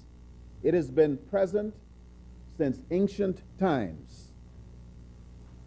Mr. Speaker, unlike the frightening, if not horrifying threat signaled by the ranking of the Bahamas in diabetes, number 1, or obesity, number 6, we can take immense pride in the accomplishments of our country over the decades in the fight against a deadly disease once referred to as the galloping consumption. It is perhaps because of the phenomenal public health success that many may wonder why the need for this communication today. Let me further advise, Mr. Speaker, that tuberculosis was rampant in the Bahamas in the 1800s and 1900s. When the Bahamas General Hospital, which was subsequently renamed the Princess Margaret Hospital, when that hospital was built in 1952, on completion it was inadequate for the needs of the country because of tuberculosis.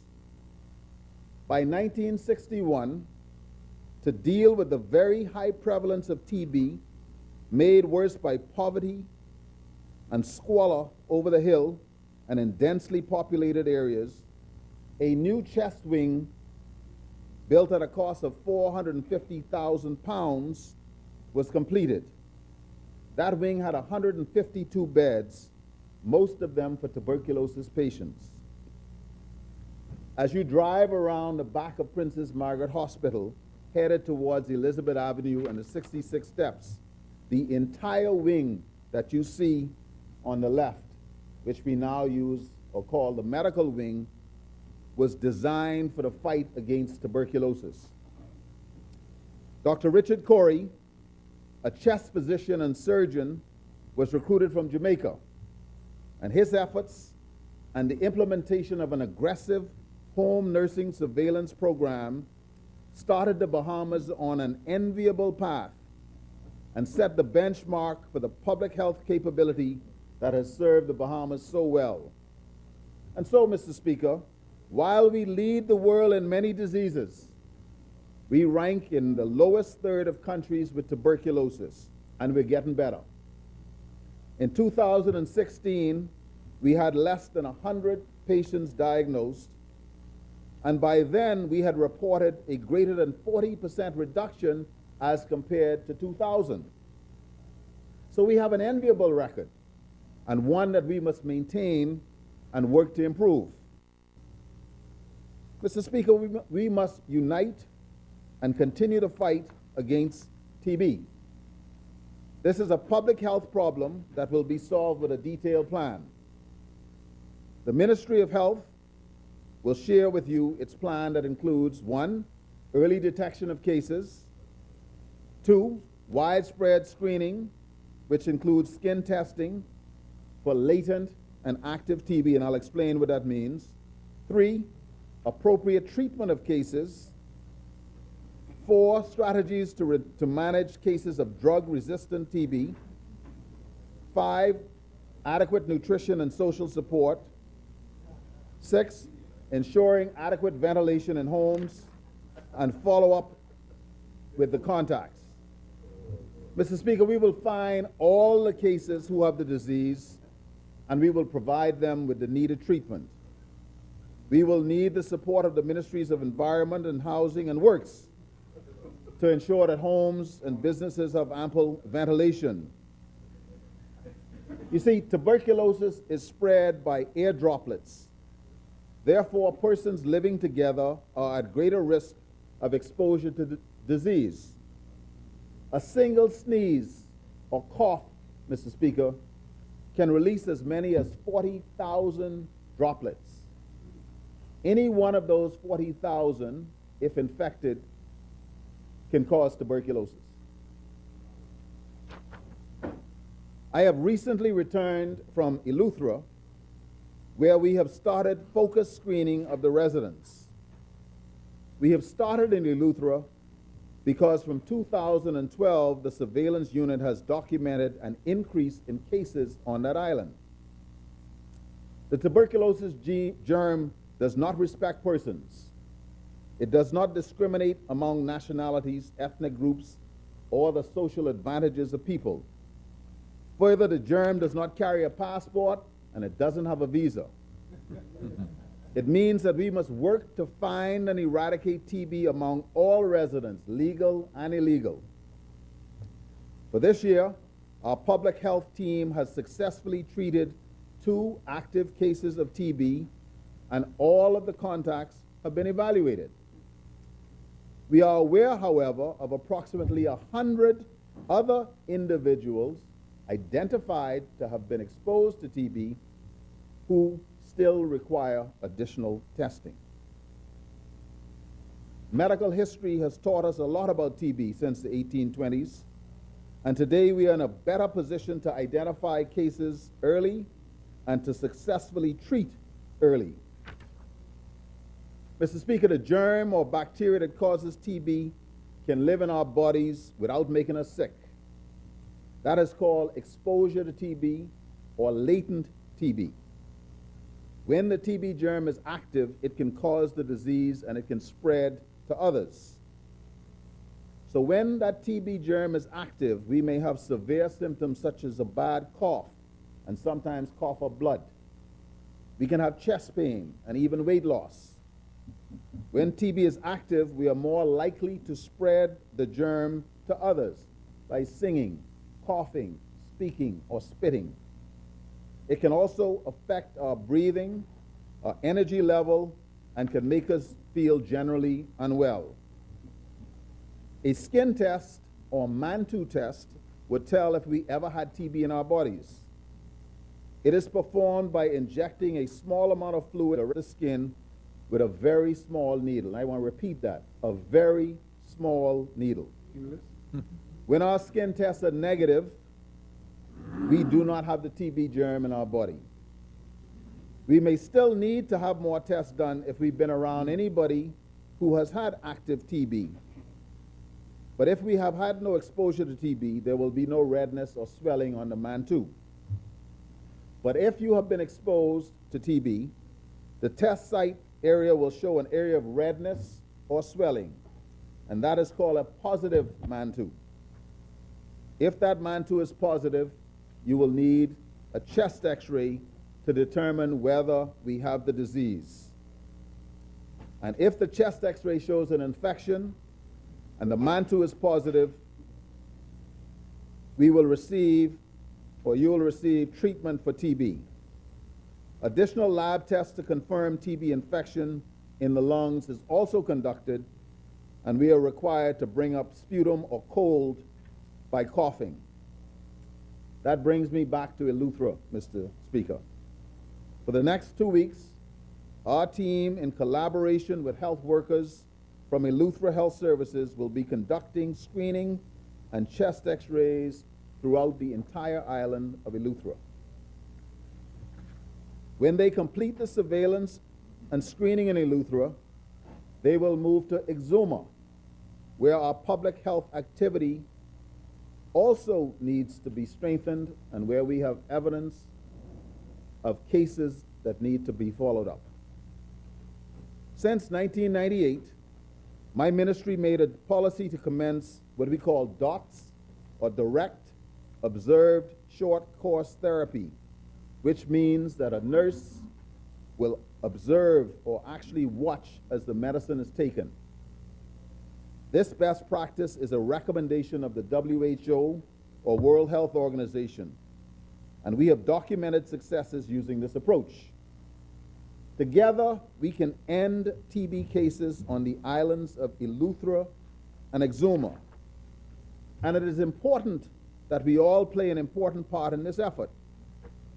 I am also depending on all healthcare professionals and the communities to support the goal as encapsulated in the WHO's theme, Unite to End TB, Leave No One Behind. This theme requires everyone to participate with general screening, to participate in regular visits to their community clinics so that they can be healthy and live productive lives.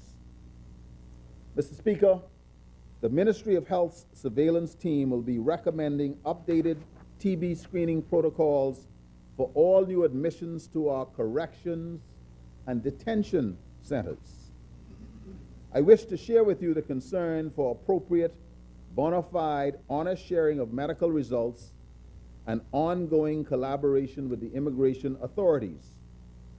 We must emphasize that workers seeking work permits and who have come from areas where tuberculosis is prevalent should adhere to the protocols for medical screening that are verifiable by the medical personnel in the Bahamas before they are granted a work permit.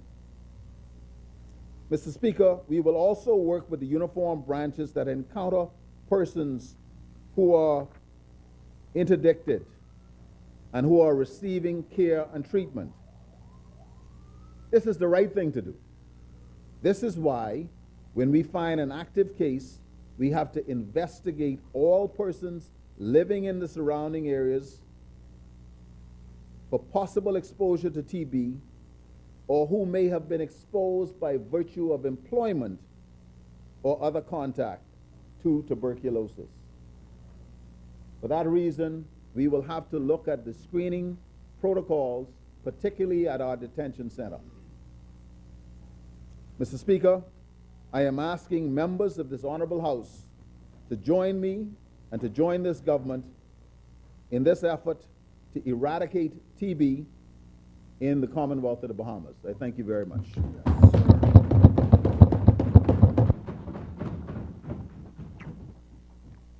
Order that the communication be brought up.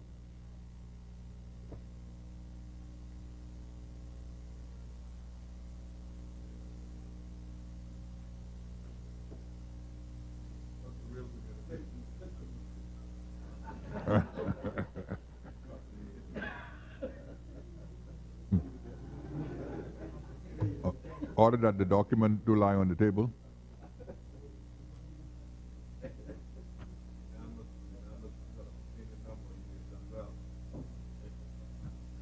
Further statements and communications by ministers. The chair recognizes the honorable member for Bamboo Town.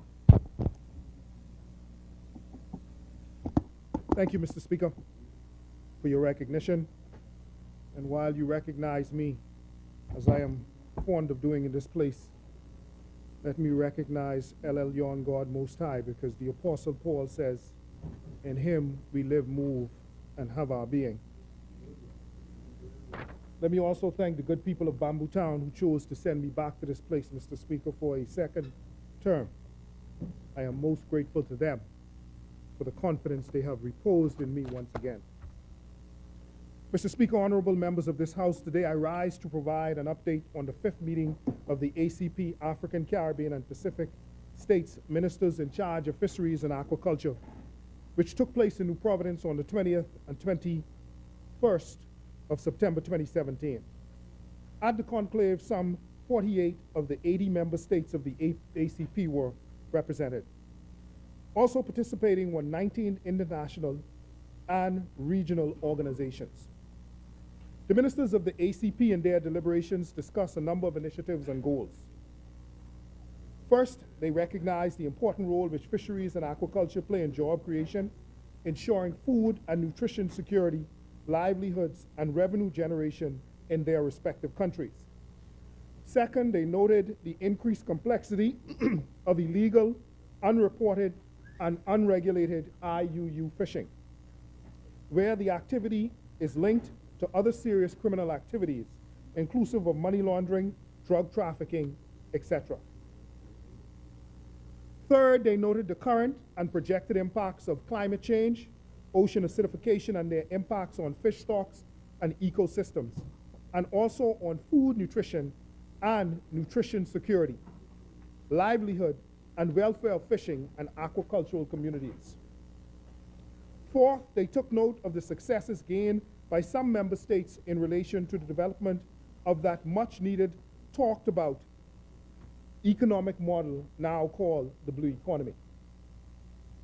Fifth, they recognized the significant challenges that many states face relating to sustainable production of fisheries and aquaculture and the trade in fisheries related products, especially high cost of inputs such as feed, energy, and financing, which are major impediments to the development of sustainable aquaculture. Sixth, the ministers reviewed the current information on the ongoing negotiations on fishery subsidy rules and the WTO. It should be noted that the discussion points indicated above are all relevant to the sustainable development of fisheries and aquaculture within the Bahamas. And Mr. Speaker, I am pleased to inform that the following actions are currently underway to give rise to sustainable fisheries and aquaculture within our country. Number one, Mr. Speaker, a new Fisheries Act has been drafted and is being prepared for submission to the Cabinet for parliamentary debate and hopeful passage in this place. The draft has incorporated the majority of the new international norms related to fisheries, such as an eco-sensitive approach to fisheries management, the UN 2030 Sustainable Goals, SDG, and in particular, Mr. Speaker, SDG number 14, and the FAO's port state measures to prevent, deter, and eliminate illegal, unreported, and unregulated fishing. The draft has been completed. The draft has incorporated, where possible, the views of stakeholders, inclusive of the various fishing communities throughout the country, the NGO communities, and governmental agencies. Mr. Speaker, secondly, the Department of Marine Resources has recently taken possession of a new fisheries management system, FISMIS, which was funded and designed by the Food and Agricultural Organization of the United Nations. Information obtained by the system will be used in the formulation of fisheries management plans and the drafting of appropriate legislation governing the various fisheries comprising the fishing sector. Third, the NGO community has played a vital role in regard to assisting the government relative to educating the general public concerning fisheries matter. The mentioned community hosted numerous workshops, sponsored a number of research initiatives, and televised programs aimed at ensuring the sustainability of our fisheries resources here in country. Fourth, Mr. Speaker, the addition of a new seagoing assets by the Royal Bahamas Defense Force and the role played by crafts operated by the Department of Marine Resources continue to play an important role in combating IUU fishing, illegal, unreported, and unregulated fishing. Fifth, the Bahamas is not at this time a member of the WTO, but we do enjoy observer status. We are, however, taking steps to accede to the organization. Mr. Speaker, there are some concerns related to the issue of granting subsidies to fisheries sector in regards to the WTO.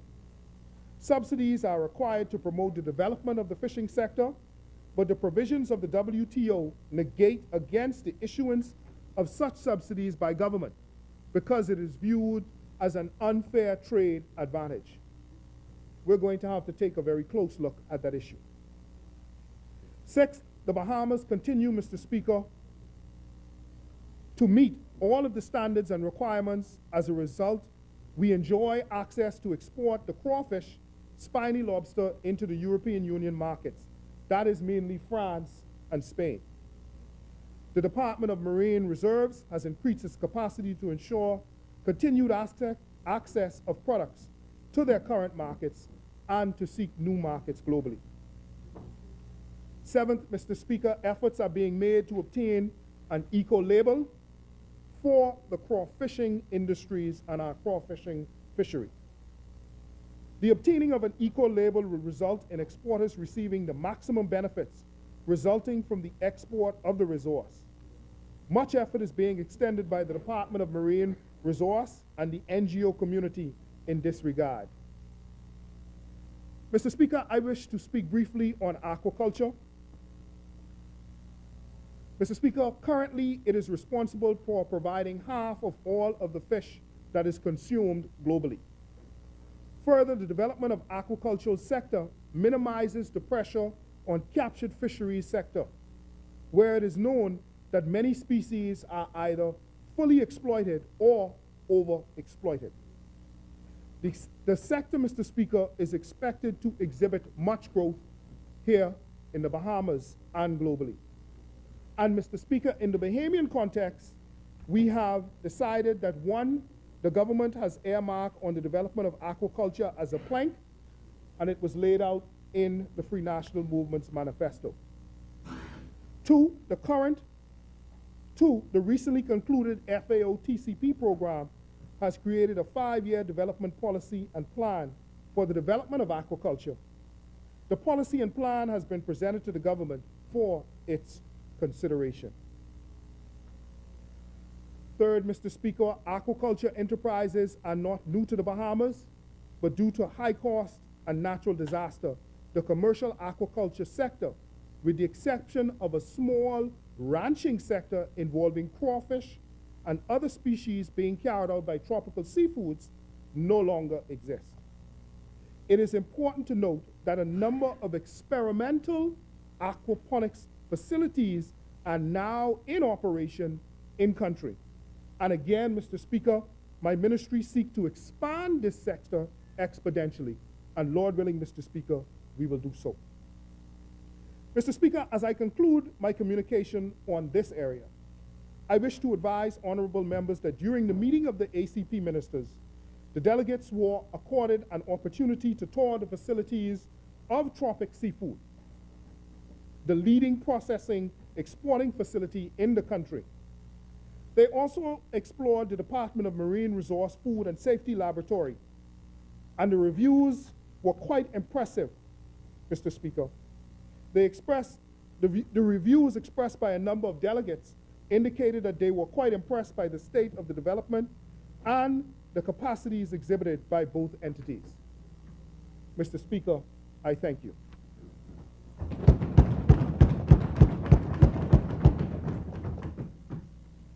I have one other brief communication, Mr. Speaker, of about 2 to 3 minutes.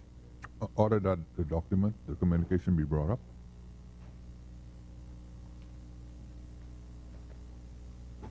You just have to organize the pages. Here you go, David.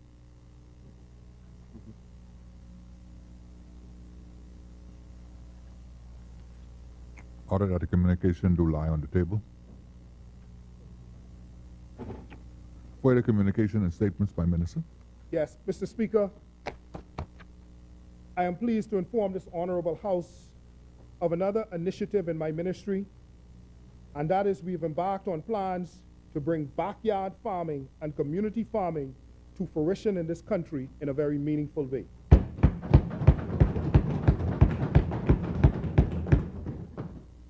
Admittedly, Mr. Speaker, as this is not a new initiative, let me say at the outset that there has been a tremendous interest expressed by both the public and private sector in seeing this endeavor grow. Nonetheless, Mr. Speaker, my ministry's intention is to rekindle and light that fire in the hearts and minds of young people, and in particular the general public, to establish and maintain a sustainable appetite for agricultural farming in the first instance, and a gradual progression towards taking this further as a vocational interest.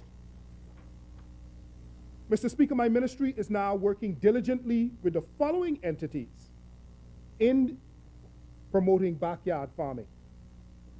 First, the Simpson Penn Center for Boys, the Willie Mae Pratt Center for Girls, Pilgrim Baptist Church, Reverend C.B. Moss Mount Olive Baptist Church, the Ranfurly Children's Home, the Church of God of Prophecy, and Yambea Primary School.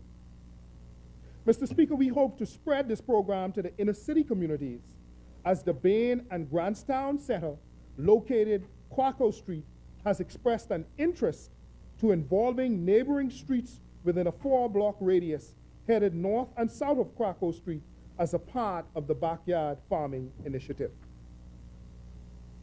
Mr. Speaker, in terms of assisting these entities with their projects, it should be noted that my ministry will provide the technical expertise to the projects, but it will be incumbent for the young men and women and the adults at the various institutions to maintain and to work the requisite farms. My ministry will also, Mr. Speaker, assist with the initial purchase of seeds and fertilizers required to jumpstart the project, and will provide the training that may be necessary to develop capacity among the participants. I must emphasize, though, Mr. Speaker, here, that my ministry will not be responsible for the hands-on work required for the sustainability of the farming project. Mr. Speaker, we are inviting at this stage every church, every organization, civic, and interested persons to contact my ministry to become a part of this most exciting initiative. The entire country, the entire country. Mr. Speaker, my ministry intends to reintroduce. No, we don't discriminate. Mr. Speaker, my ministry intends to reintroduce the Stores on Credit program, whereby farmers will be able to access credits and be able to purchase seedlings, fertilizers, herbicides, pesticides, and gardening supplies to engage in this process as well. We are also intending to locate green spaces to spread community farming throughout the country, and will dialogue with the relevant ministries to have this program introduced in the school curriculum, especially at the elementary school level, as we believe that it is easier to capture young minds to develop and obtain a national appreciation for this type of initiative. And with that, Mr. Speaker, honorable members, I thank you for your attention. Order that the communication be brought up. Order that the communication do lie on the table.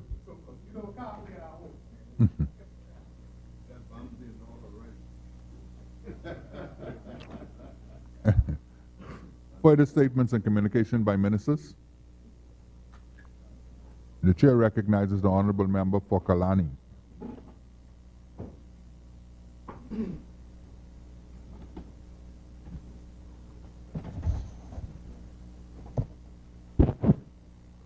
Thank you very much, Mr. Speaker.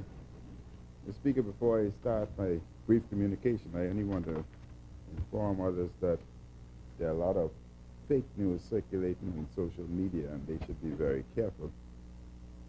But back to my communication, Mr. Speaker. Honorable members of the House of Assembly, in coming to office, my government committed itself to the revitalization and restoration of the economy in Grand Bahama because we realize that the health and strength of Grand Bahama's economy are vital to the development of the Bahamas. While my government remains committed to this important and urgent mission and have adopted new measures aimed at accelerating the economic turnaround in Grand Bahama, we believe that a concentrated focus on the development of Freeport as an offshore technology hub similar to Silicon Valley will play a vital role in attracting new, substantial, and sustainable development in Grand Bahama.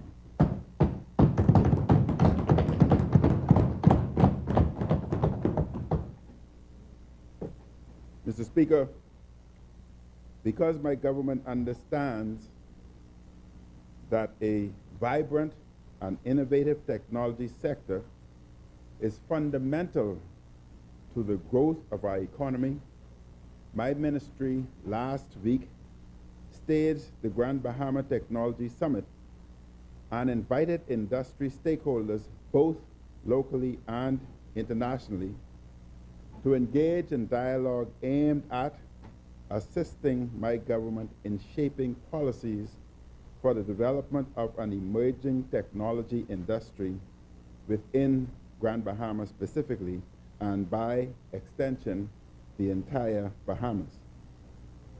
Mr. Speaker, I want to make it very clear that whatever is good for Grand Bahama is great for the Bahamas.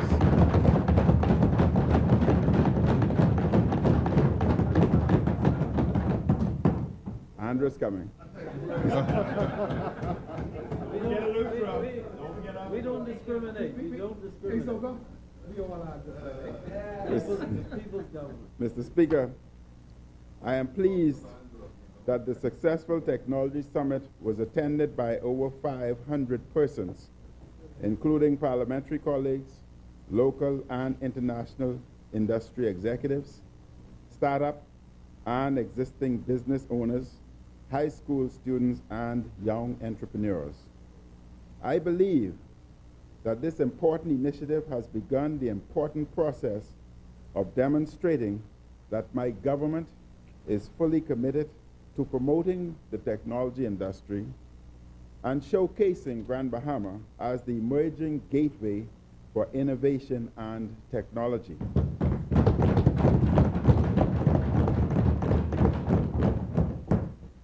One of the most encouraging things for me, Mr. Speaker, was that of the 22 high-profile industry expert presenters from companies like Google, Microsoft, Hewlett-Packard, and other tech companies that headlined the summit, 13 of them were Bahamians.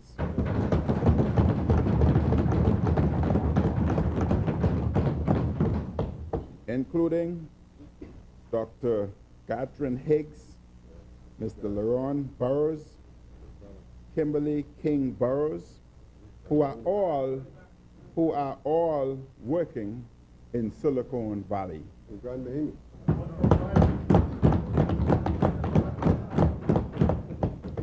And Ms. Christy Powell, who is with Google.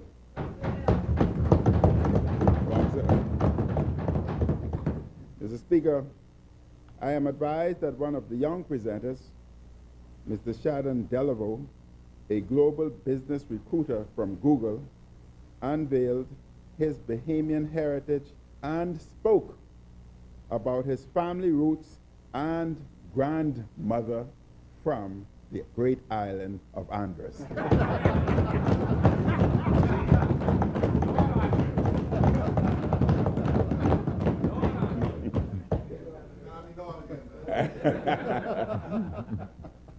We also heard key presentations from Dr. Donovan Moxey and President of the Bahamas Chamber of Commerce, Edison Sumner. Mr. Speaker, this is important because it is a testament to the brilliance, ability, and capability of our Bahamian people to rise to the top in any industry, anywhere in the world.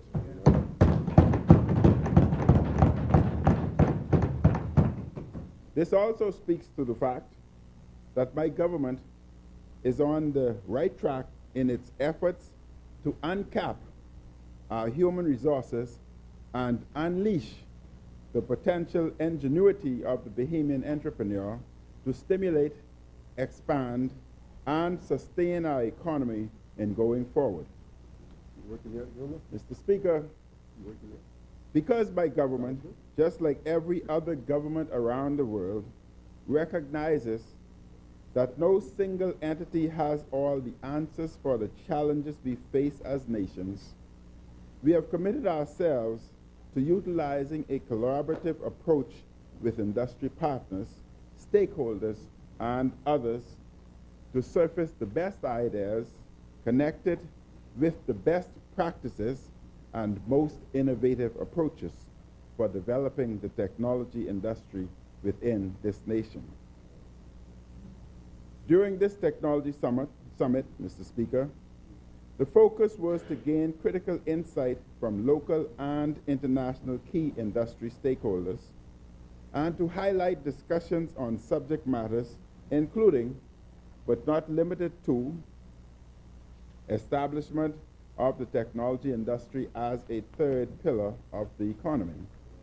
2, diversifying the economy with blockchains.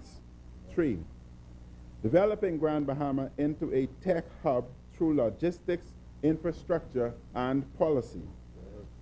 4, strengthening education for innovation. 5, integrating Bahamians abroad with local development. And finally, developing tech incubators and accelerators for entrepreneurship and innovation. Mr. Speaker, I am informed all presenters agreed that my government was headed in the right direction, as Grand Bahama has the right infrastructure, location, and tools necessary to make the technology hub a reality.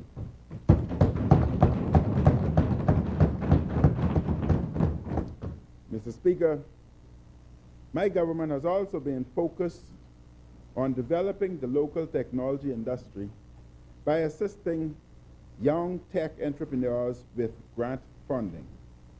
I am therefore proud to report to this honorable House that at the climax of the event, Bahamian entrepreneurs within the technology industry got an opportunity to pitch their most cutting-edge, innovative business ideas to an expert panel comprising industry representatives from Google, Microsoft, STEM Board, and other notable technology companies for a chance to win capital seed money and expert advice moving forward. I am delighted to say, Mr. Speaker, that the winner of the Blue Marlin Business Innovation Challenge was a young 29-year-old female Grand Bahamian named Constantine Hamilton.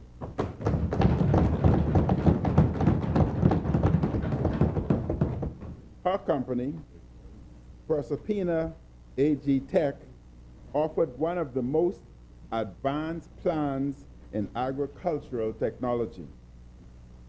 Mr. Speaker, I am excited about this because one of the challenges we face as a nation is food security. And right here in our small nation, our young people with the intellectual capital and ability, if given the chance, can help move this nation into a more viable position. This, Mr. Speaker, is why my government is moving assiduously to uncap the potential of our people as the way forward for this country. Mr. Speaker, I have asked the Minister of State for Grand Bahama in the Office of the Prime Minister to assemble a steering committee who will take the best ideas from the summit and transform them into immediate strategic plans for developing the technology industry in Grand Bahama and present their plans to me. Before I take my seat, Mr. Speaker, I want to take this opportunity to personally thank our industry partners who played a pivotal role in the staging of the Grand Bahama Technology Summit. They include companies such as Grand Bahama Port Authority, Alive, Cloud, Carib, the Grand Bahama Island Tourism Board, Quantum Data Solutions, Global Sun Integration Management, and Network Security and Consultant Group. Mr. Speaker, I want to close by saying that Grand Bahama must re-emerge. It must succeed. It will succeed. And I repeat, what is good for Grand Bahama is great for the Bahamas. Thank you, Mr. Speaker.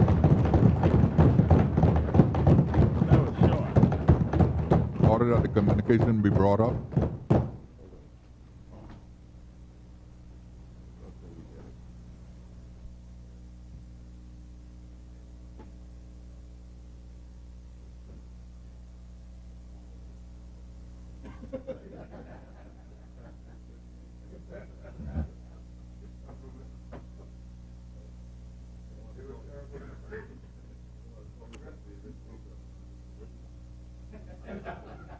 Order that the communication do lie on the table.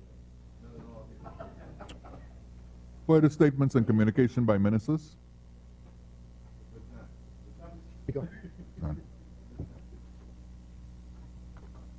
Communication by the clerk? Messages from the Governor General?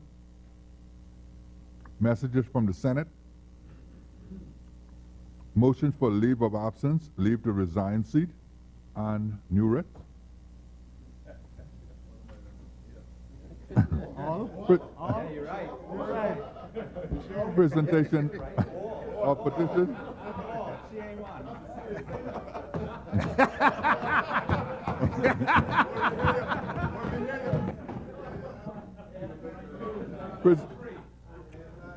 Presentation of reports of committees?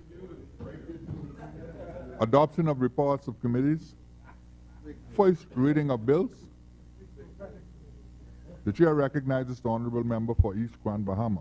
Thank you, Mr. Speaker. And just with your indulgence, I do want to acknowledge and thank the Prime Minister for that wonderful report with respect to Grand Bahama and the Technology Summit. For those who say we're doing nothing, I think today they got a real taste of what this government, led by the Honorable Prime Minister from Kalani, is doing. Cutting edge development, moving this country forward. Two, I just want to also thank my team on the Investor Roadshow, led by Acting FS Marlon Johnson, Wendy Craig, and Christine Thompson, who did a fantastic job in ensuring the success of that bond offering, and I neglected to do that earlier. Mr. Speaker, I take this up. I beg to lay on the table of the House and have read for the first time a bill for an act to provide for a fair and accurate credit reporting system within the financial services, to provide safeguards for data protection for customer systems in order to assure objective credit decisions, to enable credit information sharing and reporting, to provide for the regulation and conduct of credit reporting and credit reporting of credit providers, and for connected purposes. Is there a seconder?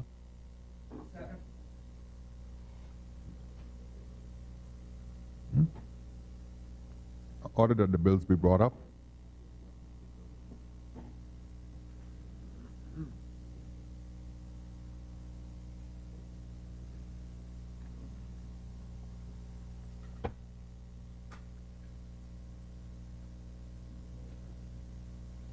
Yeah, I see the long table. Just the long table, Lord.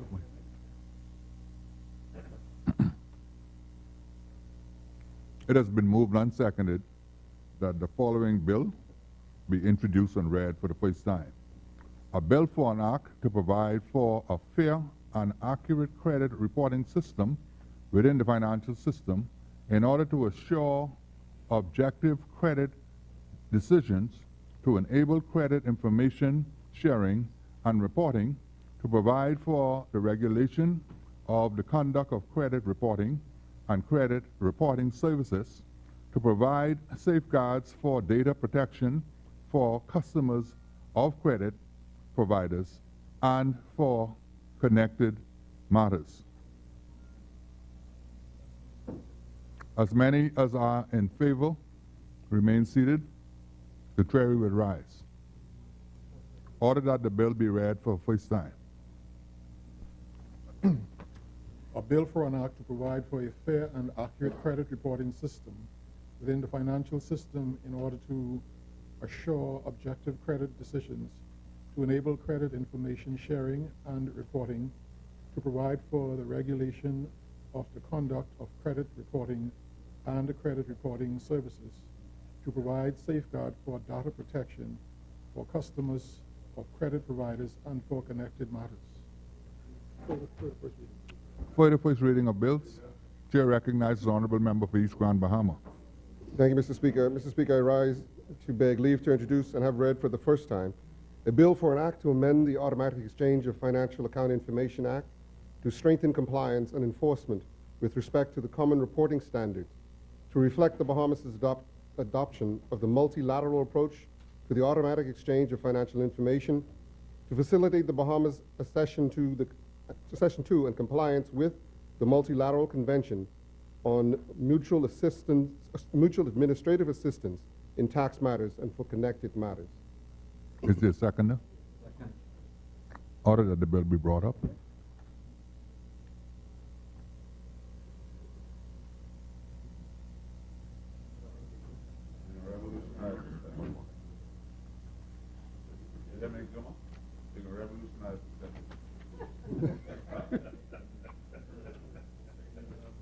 It has been moved and seconded that the following bill be introduced and read for the first time.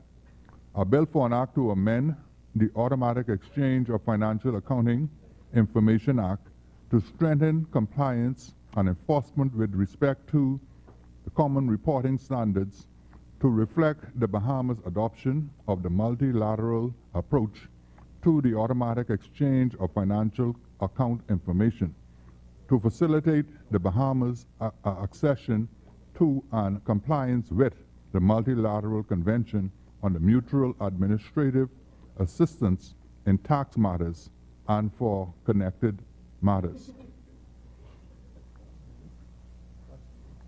As many as are in favor, remain seated. The contrary will rise.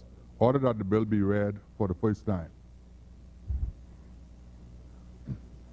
A bill for an act to amend the Automatic Exchange of Financial Account Information Act to strengthen compliance and enforcement with respect to the common reporting standard, to reflect the Bahamas' adoption of the multilateral approach to the automatic exchange of financial account information, to facilitate the Bahamas' accession to and compliance with the Multilateral Convention on Mutual Administrative Assistance in Tax Matters and for Connected Matters. For the first reading of bills, Chair recognizes the Honorable Member for East Grand Bahama. Thank you, Mr. Speaker. Mr. Speaker, I rise to beg leave to lay on the table of the House and have read for the first time a bill for an act to amend the International Tax Corporation Act. Order that the bill. Is there a seconder? Yes. Order that the bill be brought up.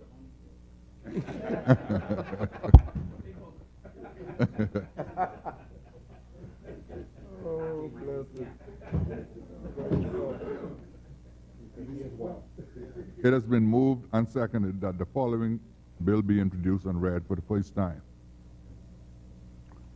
A bill for an act to amend the International Tax Cooperation Act. As many as in favor will remain seated. Contrary will rise. Order that the bill be read for the first time.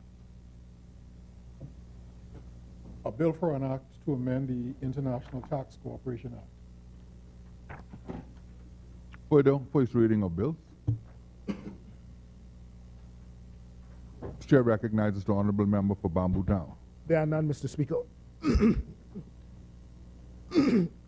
Mr. Speaker, I do move at this time that the business of the House suspends until November the 22nd, Wednesday, of 2017 at 10 a.m. I was trying to give you all time to give it back.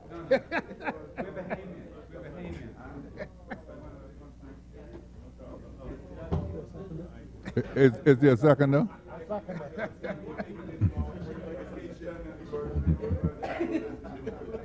Honorable members, it's been moved and seconded that the business of the House be suspended to Wednesday, the 22nd of November at 10 a.m. As many as are in favor will remain seated, the contrary will rise. The business of the House stands suspended until Wednesday, the 22nd of November at 10 a.m.